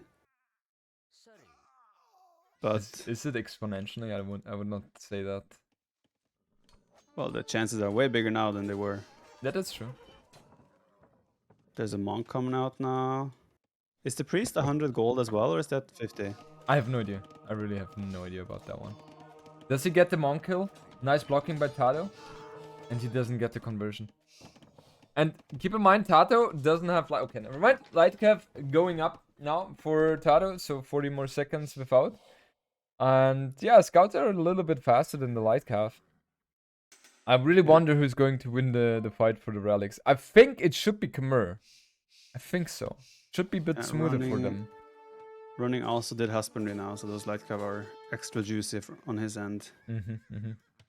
Yeah, like in the end, he should always win this relic. Both of them adding 3rd TC now as well. Slightly village lead, 4 running. Question now becomes more like, what's their transitions? How do they approach the mid game now? Do they just go imp? Do they actually make a castle push? Yep. If I was like in running shoes, I think like making a seed workshop, making some scorpions, maybe a ram, maybe a mangano, just something to like apply a little pressure. I think could be a really nice option.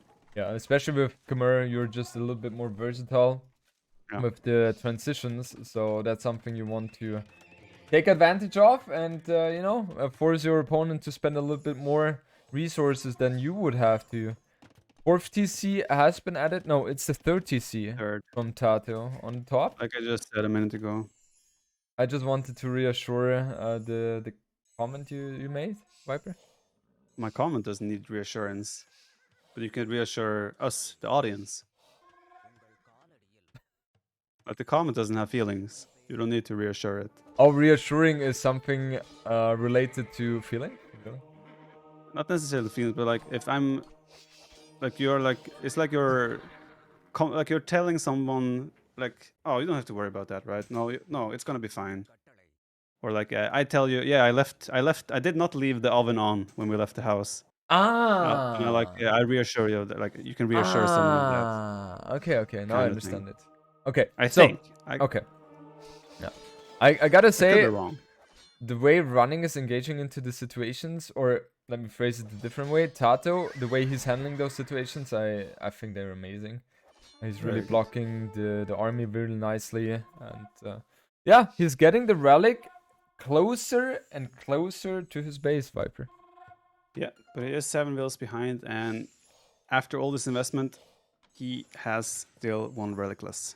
And it's like, it's not even in yet, so... Yeah, exactly. Oh, now he took a bad fight though. Lost 1 light cap. Oh, nice move with the 1 light cap. Sneaking around, gonna snipe the monk again. Yeah. TaToH with some very nice moves here. Yeah. I like that TaToH has a TC on the woodline though. Yeah, for Running sure. still has not done that. Yep. So wood income for TaToH is slightly more effective. Yep. Both players missing Bowsaw. Wheelbarrow in for TaToH. Khmer running, about to get that one as well. And yeah, Heavy Plow missing for TaToH as well. Running has that one. So, in terms of economy, sure, running leads a little bit, but it's not going to be game deciding right now. And if we're thinking about long-term play, yeah, not sure. Like, obviously, Dravidians capable of building bomber cannons, that's going to be very handy. I see a lot of hussars for Khmer potentially. That's just something you want to go for. But Viper, I don't know if you remember, but Dravidians have a very good unit composition out of bomber cannons and the unique units. Yes, indeed, but that will be nothing against ballista elephants, to be fair. TaToH now kind of throwing away all his light cap in order to snipe the last 2 monks. He will successfully do that, but he did lose a lot of ground. But that's because he has made a switch into Piker Man. Like a And man. as Dravidians, those barrack upgrades are way cheaper as well. So that was not a big investment. Oh, is he gonna really get that last monk? What? Oh, he got it. That's such a... Those light cap paid for himself, but Yeah. he does lose some ground. He's now trying to make a pikeman siege push here. Running just added a second stable and dropping a market now as well. Running can drop a castle whenever he wants to. Yeah. That's a bit yikes for TaToH. I don't think the siege workshop is going to be that valuable, but let's see what he forces running to react to. And okay, he goes for magnet. I thought he would go for siege elephant right now. Not siege tower? Siege elephant, Viper. Yeah, I agree. He's doing it now after. The armored elephant is coming after the Mangano. Look at resources though. Running is about to click to the Imperial Age. He has a 40 farming eco setup with Khmer. That is absolutely lovely. Yeah. And TaToH is trying to make things happen on Castle Age. I'm not sure how much he can do here and like what awkwardness is this going to force from Running. Maybe he can make Running drop a castle where Running initially didn't plan to drop the castle. But I think that's about it. Yeah. I don't think this pressure is really going to accomplish much more than that. Oh, I love the walls from TaToH. With that way, he completely shuts down every single potential raid which could happen on the sides from Running. And, you know, with incoming Hussars, that's obviously a very nice tool to defend for TaToH. And, yeah, like, unit composition is going to be very interesting. Right now, Running seems to be heavily committing onto the cav units because he also goes for scaleboarding armor. He adds a third stable as well, so we will definitely see him committing to that. And TaToH fully going on to the castle age play, as you mentioned, Viper. We need to see a castle from Running in order to defend this one. Well, Running will have stone for a second castle as well very shortly, so he can easily drop a defensive castle now, secure that position, and then think about a second castle later. Yep. The best part for me right now is that I have penguins riding polar bears here, and that's absolutely lovely way to finish this series. I hope he doesn't upgrade those knights to cavalier. God, I find it miserable for me now that I don't have that mod. Yeah. I think I deserve it. Yeah, but you have to put some effort to get it, so it's all up to you. I do agree though that the walls from TaToH are fantastic. That's a really nice way to secure the sides from raiding, but all Running needs is one ballista elephant, and he can go easily into that area anyway, so it doesn't grant as much security as you may have wanted. Viper, don't go that route. Not everyone has that APM. Oh, the polar bears and the scouts are coming out here now. This is not a good fight though for Running yet, I think. Well, he doesn't have any Imperial Age upgrades. Like, why would you engage here in Running's position? He's winning, but I don't think it was the most cost-effective fight. I forgot knights counter pikes. True. Yeah, I've been telling you for ages now, but we have to keep in mind the context, Viper. You have to keep in mind the context. Okay. I definitely misjudged it. I thought he would take a way worse fight than he did. Yeah. A couple of those, I mean, he has like 4 or 5 units that are super low in HP. So if they died, it would have looked a bit more reasonable, but... No. Yeah. No? Okay. Nice fight by Running though. He's going to take a 4 castle line position. TaToH is still 2 minutes from Imperial Age. Running already has 1 trebuchet in the production. TaToH is going to lose that castle very fast and still dropping barracks. He's committing on the halberdier play, but I don't know, man. I don't like the position. Why? TaToH. I'm just wondering what unit composition does Running go for? He's not really committing. But he's not really committing on those, does he? Well, all he needs right now is clear the castle, take the position in the center, and then he can start only playing around the gold mines on the sides. Yeah, but look at what he's attacking to, Cavalier. And that is going to be hard countered by the halberdiers. Too bad the polar bears are going bye-bye. Yeah. I don't think... the Cavalier is a fine. It's like a very... It's not an expensive upgrade at this stage. You get it, you can go and cut the... Look at TaToH's walls. He knows about the ballista elephants, by the way. Man, what the hell. Freaking TaToH. Yeah. But yeah, like... Those Cavalier are being purely used to raid the sides. At least that's the intention. Yeah. You can see ballista elephant is moving down as well. Yeah. TaToH knows what could hit him. Yeah. And now he goes for bowsaw, gold mining upgrade, stone mining upgrade, heavy plow, chemistry. So he gets in all those economy upgrades. Ooh, bowsaw. Yeah. Oh, running doesn't have it. Yeah, running doesn't have that. But that's something I said 10 minutes ago, Viper. Are you not listening? Okay. Sorry, not really. Worth pointing out, running is still not moved out from his base to take wood. So he has not run to the wood yet? Well, he has very effective wood. Actually, I like the way he did the lumber camps in his base. He deleted the shrine, and now he's still got very effective wood in his base. Yeah. So it's not necessarily a problem here. But yeah, he took the middle position now. There's a lot of gold there. Yeah. And like I said, I think running can entirely play around the gold mine. Like, all he needs to do is deny the gold on the right side that TaToH is taking with his pikemen. And Viper, Yes. running is going for the unit composition you asked for. He goes for the double ballista elephant play. The double ballista elephant. Yeah, that's the ballista elephant that shoots 2 arrows, right? I think it's worth mentioning it. So you rename it when it gets I double. think you should, because it's just Ah, instead of it's like having 2 elephants at a time, right? So it makes a huge Right. difference. right. It's the Yeah. double ballista elephant. Now I have that. What when it becomes elite? Oh, TaToH seems to like those kind of engagements. Yeah, I've seen that happen before, haven't Yeah. I? Still, he's gonna. I mean, that's a still fairly cost-effective trade. No, it's not. That was think- a massacre. I think that was better for TaToH, no? No, I think. Like, the halberdiers No. don't cost nothing. no, but still, it's about the TaToH has 17 military units now.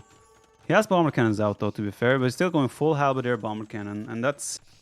I mean, I've played I played Hufnitze halberdier against ballista elephants, and that didn't work. That didn't work, really? No. So imagine. To be fair, it was a bit more open, raidable map, so Yeah. there's context here, but Yeah. I'm not sure if I like this. But then again, what do you make? With ballista, or elite ballista elephant coming in, chemistry coming in as well. So Elite those- double ballista elephant. elite double ballista elephant. Thank you for correcting me, Viper. And No worries, no worries. that's why I like to have you as a co-caster. You know, you're paying close attention to the detail, and yeah, that's it. Look at the left. Look at the left. What Yeah, TaToH is doing. typical. What does it really give you? Yeah. Like elephants or what? But what is he like? Yeah, like he has no supporting units right now. Yeah. It's like, is that worth the investment right now? I mean, he has floating resources, so I guess it's not No. too bad. But Oh, he goes for wood steel. he's stealing the wood. The wood steel. Look at that. 0.7 now. In the moment. That's No? infantry, right? Or is it? Whoops. Maybe not. I was wrong. Is it all infantry? I thought it is infantry and cavalry. So. Huh? So all those halberdiers are ignoring armor right now, right? Yeah. Oh, they ignore armor. Oh, I mixed that one with Gujaras. My bad. That's actually, I mean, that makes the halberdier gonna trade really well. But again, running just needs numbers. If running gets up to 40, 50 ballista elephants, there is nothing TaToH can ever make that will actually clean that up. Yeah. Ah! And TaToH Viper! has no access to gold. He doesn't have access to gold, yeah. There is quite a lot of resources on the left-hand side. Hallelujah. On the right-hand side as well. Hallelujah. I should have looked at the map. Yeah, stone as well. It's not only gold. It's also like there's Yeah. thousands and thousands of stone that running has full access to now. Yeah.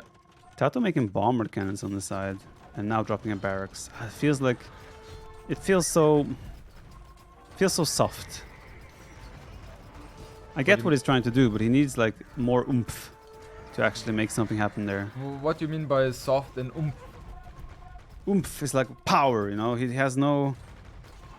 If he had like 20 Urumi swordsmen with that, yes, start the push. But now he's starting a push with one bomber cannon.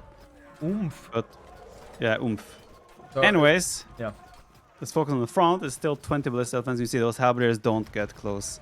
Yeah. Core is still very close. Population is very close, but the ballista elephant numbers are building up. And I personally think this unit is broken. I don't know what about you, but because they gave it 2 extra attack in a balance up patch not too long ago. Could have done And I that don't before understand King of why. the Desert. Yeah. 'Cause it was already such a good unit in late game, and they Yeah. just gave it more attack for God knows why, what reason. Yeah. I have no idea. Why they changed that unit at all. And now Siege Engineers comes in as well, so that means the Ballista Elephant will have 6 range instead of 5. And yeah, on the left hand side, running, he will have to address the little push from TaToH, so that's very nice for TaToH, as he excels the most over running in terms of the macro orientated and multiple fighting spots. But yeah, the front looks very dire for him. Yeah. He's getting some juicy bomber cannon shots now, but running is now moving closer. And oh, I thought it was. Oh, he has actually gotten some really huge. Yeah. And TaToH has a score lead now. He doesn't have enough units on the left side to actually deny the Cavalier and Light Cav from cleaning him up. Yeah. But this is like similar to the hideout game where suddenly attention is being spent multiple spots. Yeah. And maybe that's heavily in favor of TaToH. Yeah. As you mentioned, Viper, the biggest issue for TaToH is the access to gold. He doesn't have access to gold right now. The only thing he has is in the back, and that one is depleting very soon. Just 300 gold remaining, and then all of a sudden we will see 13 villagers going completely idle. So TaToH really has to think about the longevity here. So he, like, the best chance he has, I think, is on the left hand side to push something there. Running is about to lose 3 trebuchets for free on the front. Very sloppy to leave them there unprotected. Yeah. You actually might save one. But TaToH could Which be is losing, shocking. Yeah. could be losing a few bomber cannons here. Hideout flashback! Yeah. Well, these are only 6. Oh, and now they're lining up for the bomb ballista elephants as well. 3 went down, right? Yeah. 2 went down. No, 3. So not the end of the world. It's still a very even game. I just want to point out it was 3, not 2. Thank you. Was it? Yeah, it was I thought 6. it was 5 in total. No, it's 6. Ah, okay. Oh. Yeah, but that's the thing. Every gold unit for TaToH is so valuable. I mean, he's making mostly halberdiers, so he's not losing gold units. Yeah. He's now officially has 0 on gold. He's mined out his base just now. Yeah. I'm a bit... Oh, running is going champions. What? Do Chimera even have champions? Yeah, I was thinking like maybe... Oh, those bomber cannons are so... Oh, God. Oh Yikes. no. I was thinking maybe you can go skirms even, like why not? But I did not think about champion. Yeah, champions is not the unit I'm thinking of as well if I'm Khmer. I don't really see that too often. And yeah, I mean, it's a good choice because right now what TaToH has is only halberdiers and bomber cannons, and champions completely shred that. And they're also very easy to get for Khmer then, with the beautiful economy they have. So, Bit of a pickle now, showing for TaToH as well with the lack of mobility, the raids on the right side, starting to get some value. Some villages went down, lots of idle time. He does have barracks there and halberdiers in the area, but he kind of needs everything to defend the single push of running. So if running can constantly now keep raiding, running should also cut the top side to make sure he can raid there as well, just to make it even harder for TaToH. TaToH has a solid army on the left side now, by the way. Yeah. So that could be a turning point if he manages to get value there. Yeah. At least until champions arrive. that's the thing. Champions will completely shut down everything on the left hand side. But running only has 4 right now. He's cleaning up more obviously. But there is a little time window. Yeah. I don't get why running keeps grouping up his ballista elephants when there's bomber cannons. Like he keeps grouping them up like that. Yeah. Taking so much damage. He's also just now getting the final armor upgrade for both cavalry and ballista elephants, which is kind of unforgiving considering that's been your composition the whole game. But these types of mistakes happen. Oh really? Are they impacted by the armor? Yes. Yeah. I mean, he's had cavalier and light cav anyway. But yeah, ballista elephants also get that cavalry armor. Always forget what the upgrades are needed for a ballista elephant. But yeah, now thinking about that, that's completely unforgiving then, yeah. Also, Khmer apparently only get 200 swordsmen, so it's not... Ah, okay. But still a good big, choice. Yeah, it obviously hard counters halberdier still. Yeah. TaToH with the score lead. It feels not justified, but it's because he's killing so many units with his halberdiers. Yeah. And costly units as well. But that's the issue. Running can afford to lose costly units. TaToH cannot. Exactly. And also thinking about the overall situation, looking at the score. Looking at the population, we have 200 for running completely maxed out all the time.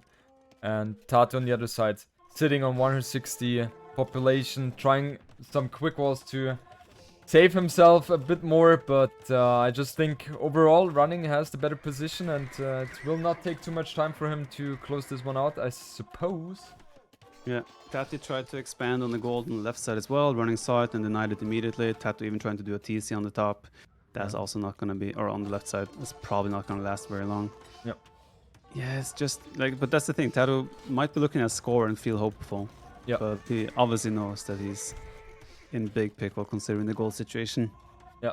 Also gotta keep in mind at this point, you know that the score doesn't always tell the proper tale here, because Tato obviously knows he has had some very good trades throughout the game, and he looks at the situation and he knows the map control is completely one-sided, and he will run out of steam eventually because he just doesn't have any gold to take from.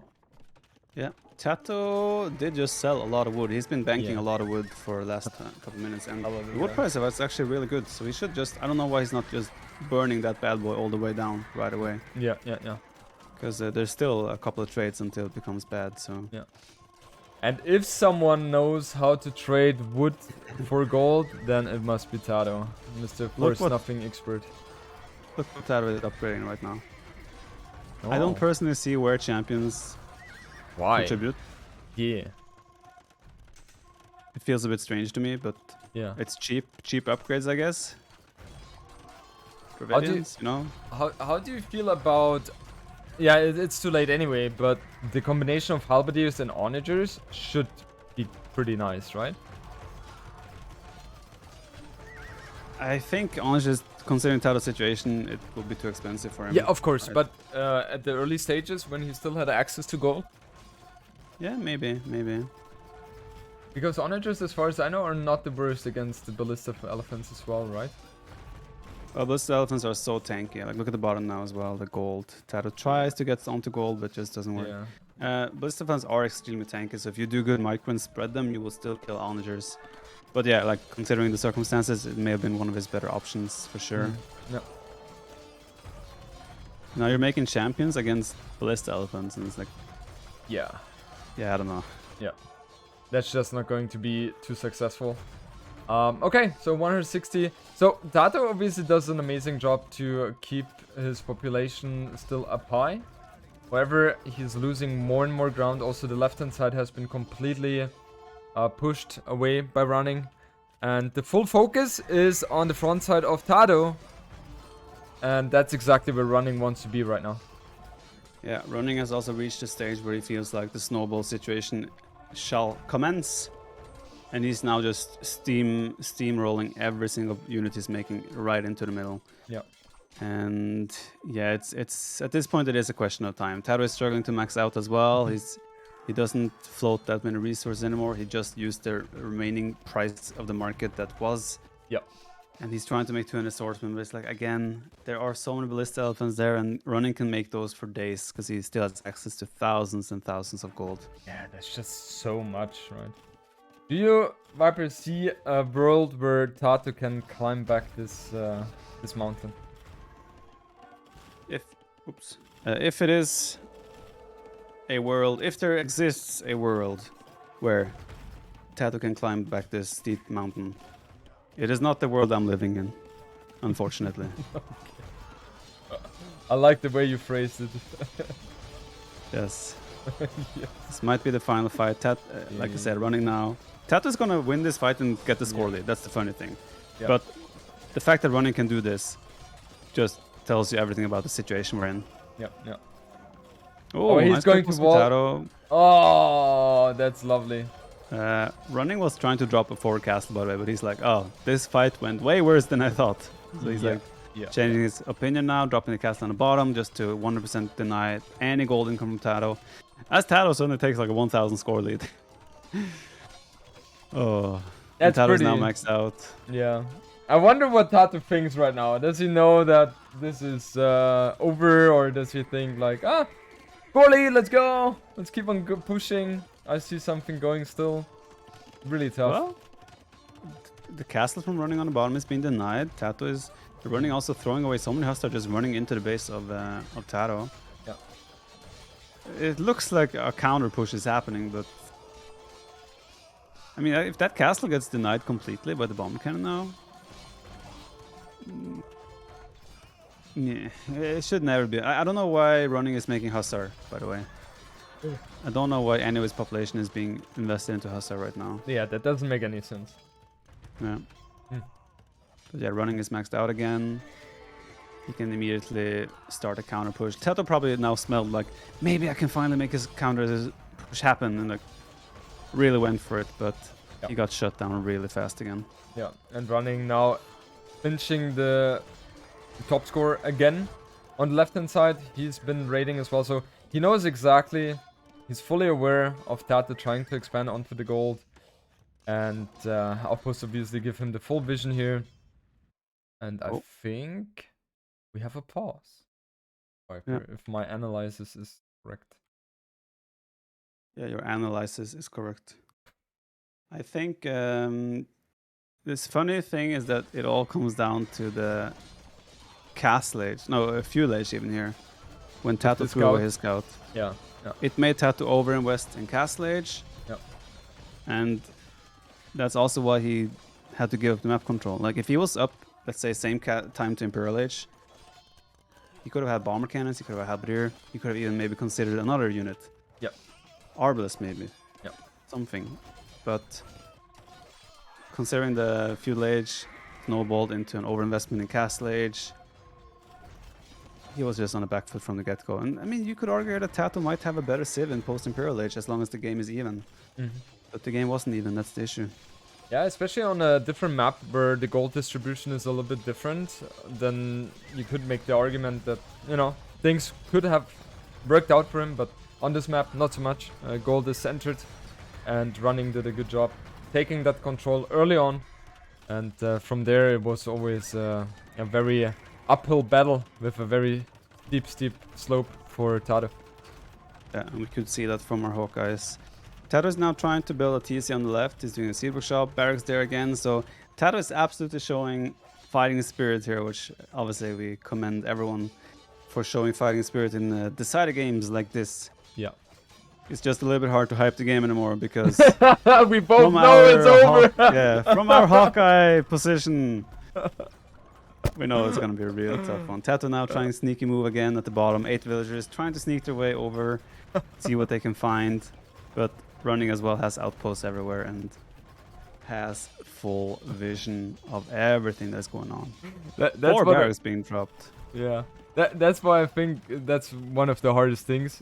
You know, as a pro gamer, like, you know, certain situations, like, okay, the likelihood of this game being won by the other person anymore is very, very slim. And then to hype it up for 10 minutes, right, it's so tough. TaToH now lost his castle, which to me was kind of his final stand in his base. He's being raided on the left, the top side is being shut down. The men-at-arms are going to the men-at-arms. 200 swordsmen going to the bottom as well, and now the base is free entry, everyone is welcome. The party is in TaToH's base. He's gonna lose the monastery as well, so the gold income will be officially 0. And TaToH will be forced into resignation very soon in this game, but damn it, he put on a good fight and a good show. But credit where credit is due. Of course, we are a bit sad for our boy TaToH, but running with an amazing display of strategic prowess, great macro, great map awareness, and just showing that he is a fully worthy clown in our competitive scene of Age of Empires 2. Viper, I think that was the longest speech I've ever heard you talking or saying. Still far from your speech at the baptism. Dude, I was like, is he finished soon? What the hell? I was trying to make that speech align with the resignation, but TaToH just never resigns. No, I think you have to talk 2-3 more minutes. Look at TaToH, he made like 7 barracks in the bottom. This guy.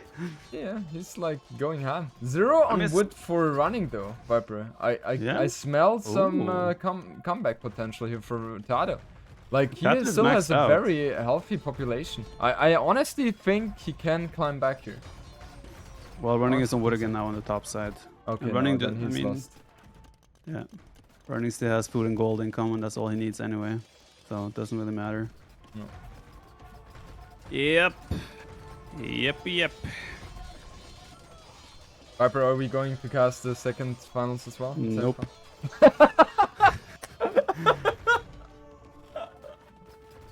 No! That Viper, that answer came too fast.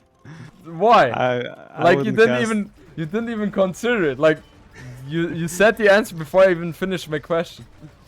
Well, who's the other semifinalist? Valas Yo, right? Yeah. That's not a GL member, so I'm good. Thanks for offering though. Okay. Running Yeah. is cutting on the top now finally, so that area is no, never mind. It's not exposed. What was I thinking? TaToH is of course TaToH is aware of that. paying attention. Oh. Relics are out though, but TaToH is tattooing. I know. Yeah. Okay. You're like TaToH resigned finally. I'm using the standing desk, you know, so I've been standing this whole time as well, and I'm feeling you I feel have? it now. Ah. Yeah. I've also been at gym today, so it's like I'm feeling it. I want this to finish. Let's go. Viper, go on. Let's cast the second one as well. Wait, is that today? Yeah, it's the day after this one. Oh hell no! I thought you were talking about another day. Like, no, not doing that. But today?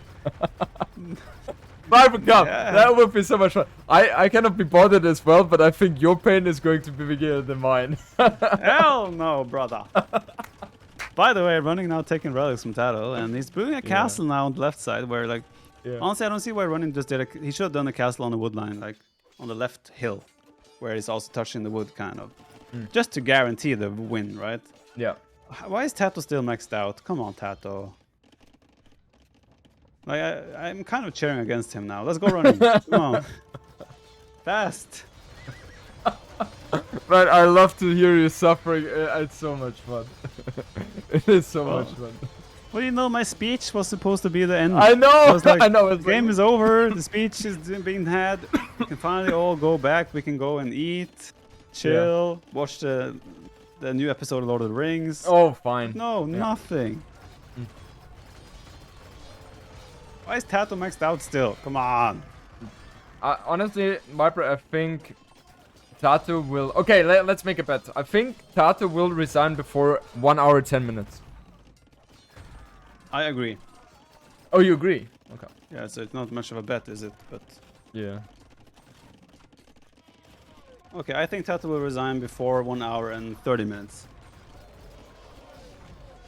That's typical you. I'm not even surprised by that answer. When I was having that idea in my mind that I want to have a challenge with you, I was like, okay, he's going for that stupid answer anyway. Oh, I think the game will finish within 5 hours.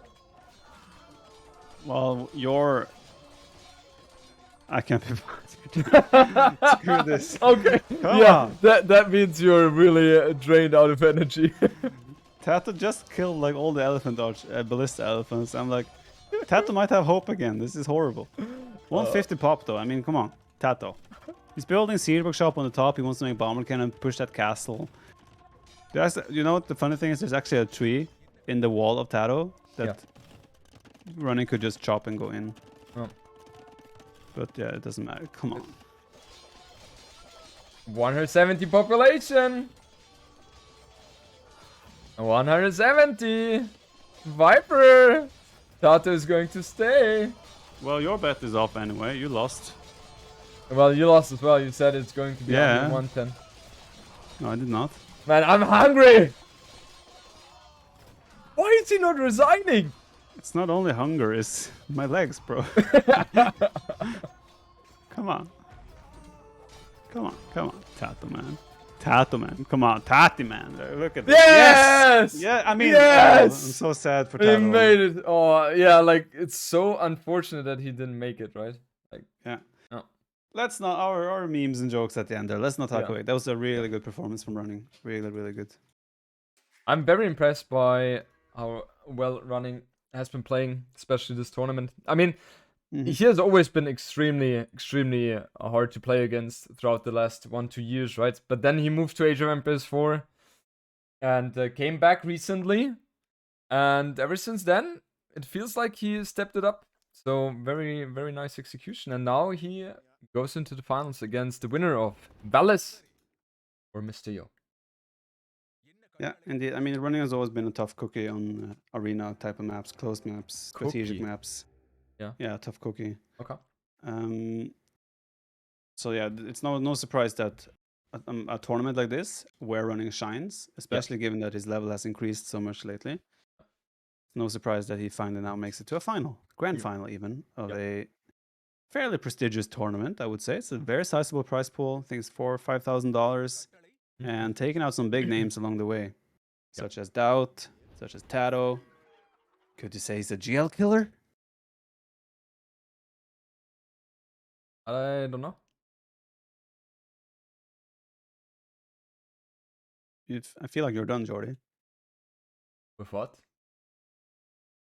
When your mouth doesn't go like blah blah blah blah blah all the time. No, know that- that is not the issue. I was like, I don't want to interrupt your, your speech. Usually, when you are running in a speech, sometimes you ask questions where you hope that the person only answers with 1 or 2 words, and then you can continue. I thought that was that kind of moment. It was not. Okay. Okay. I need to. I need a break from you for the next 2 weeks. Yes. I'll see you in Berlin, man. Yeah. Bye bye. All right, Jordy, it was a pleasure. Take care. You too. Have a good evening. You too. See ya. See you. Bye bye. Okay, guys, we are done with the casting. Yeah, that was kind of expected. A lot of joking, a lot of trolling, a lot of memeing. You guys know how it is. That's just how we do it. We can't differently. And yeah, I just hope all of you have enjoyed it anyhow, and have enjoyed the both of us. That's what I wanted to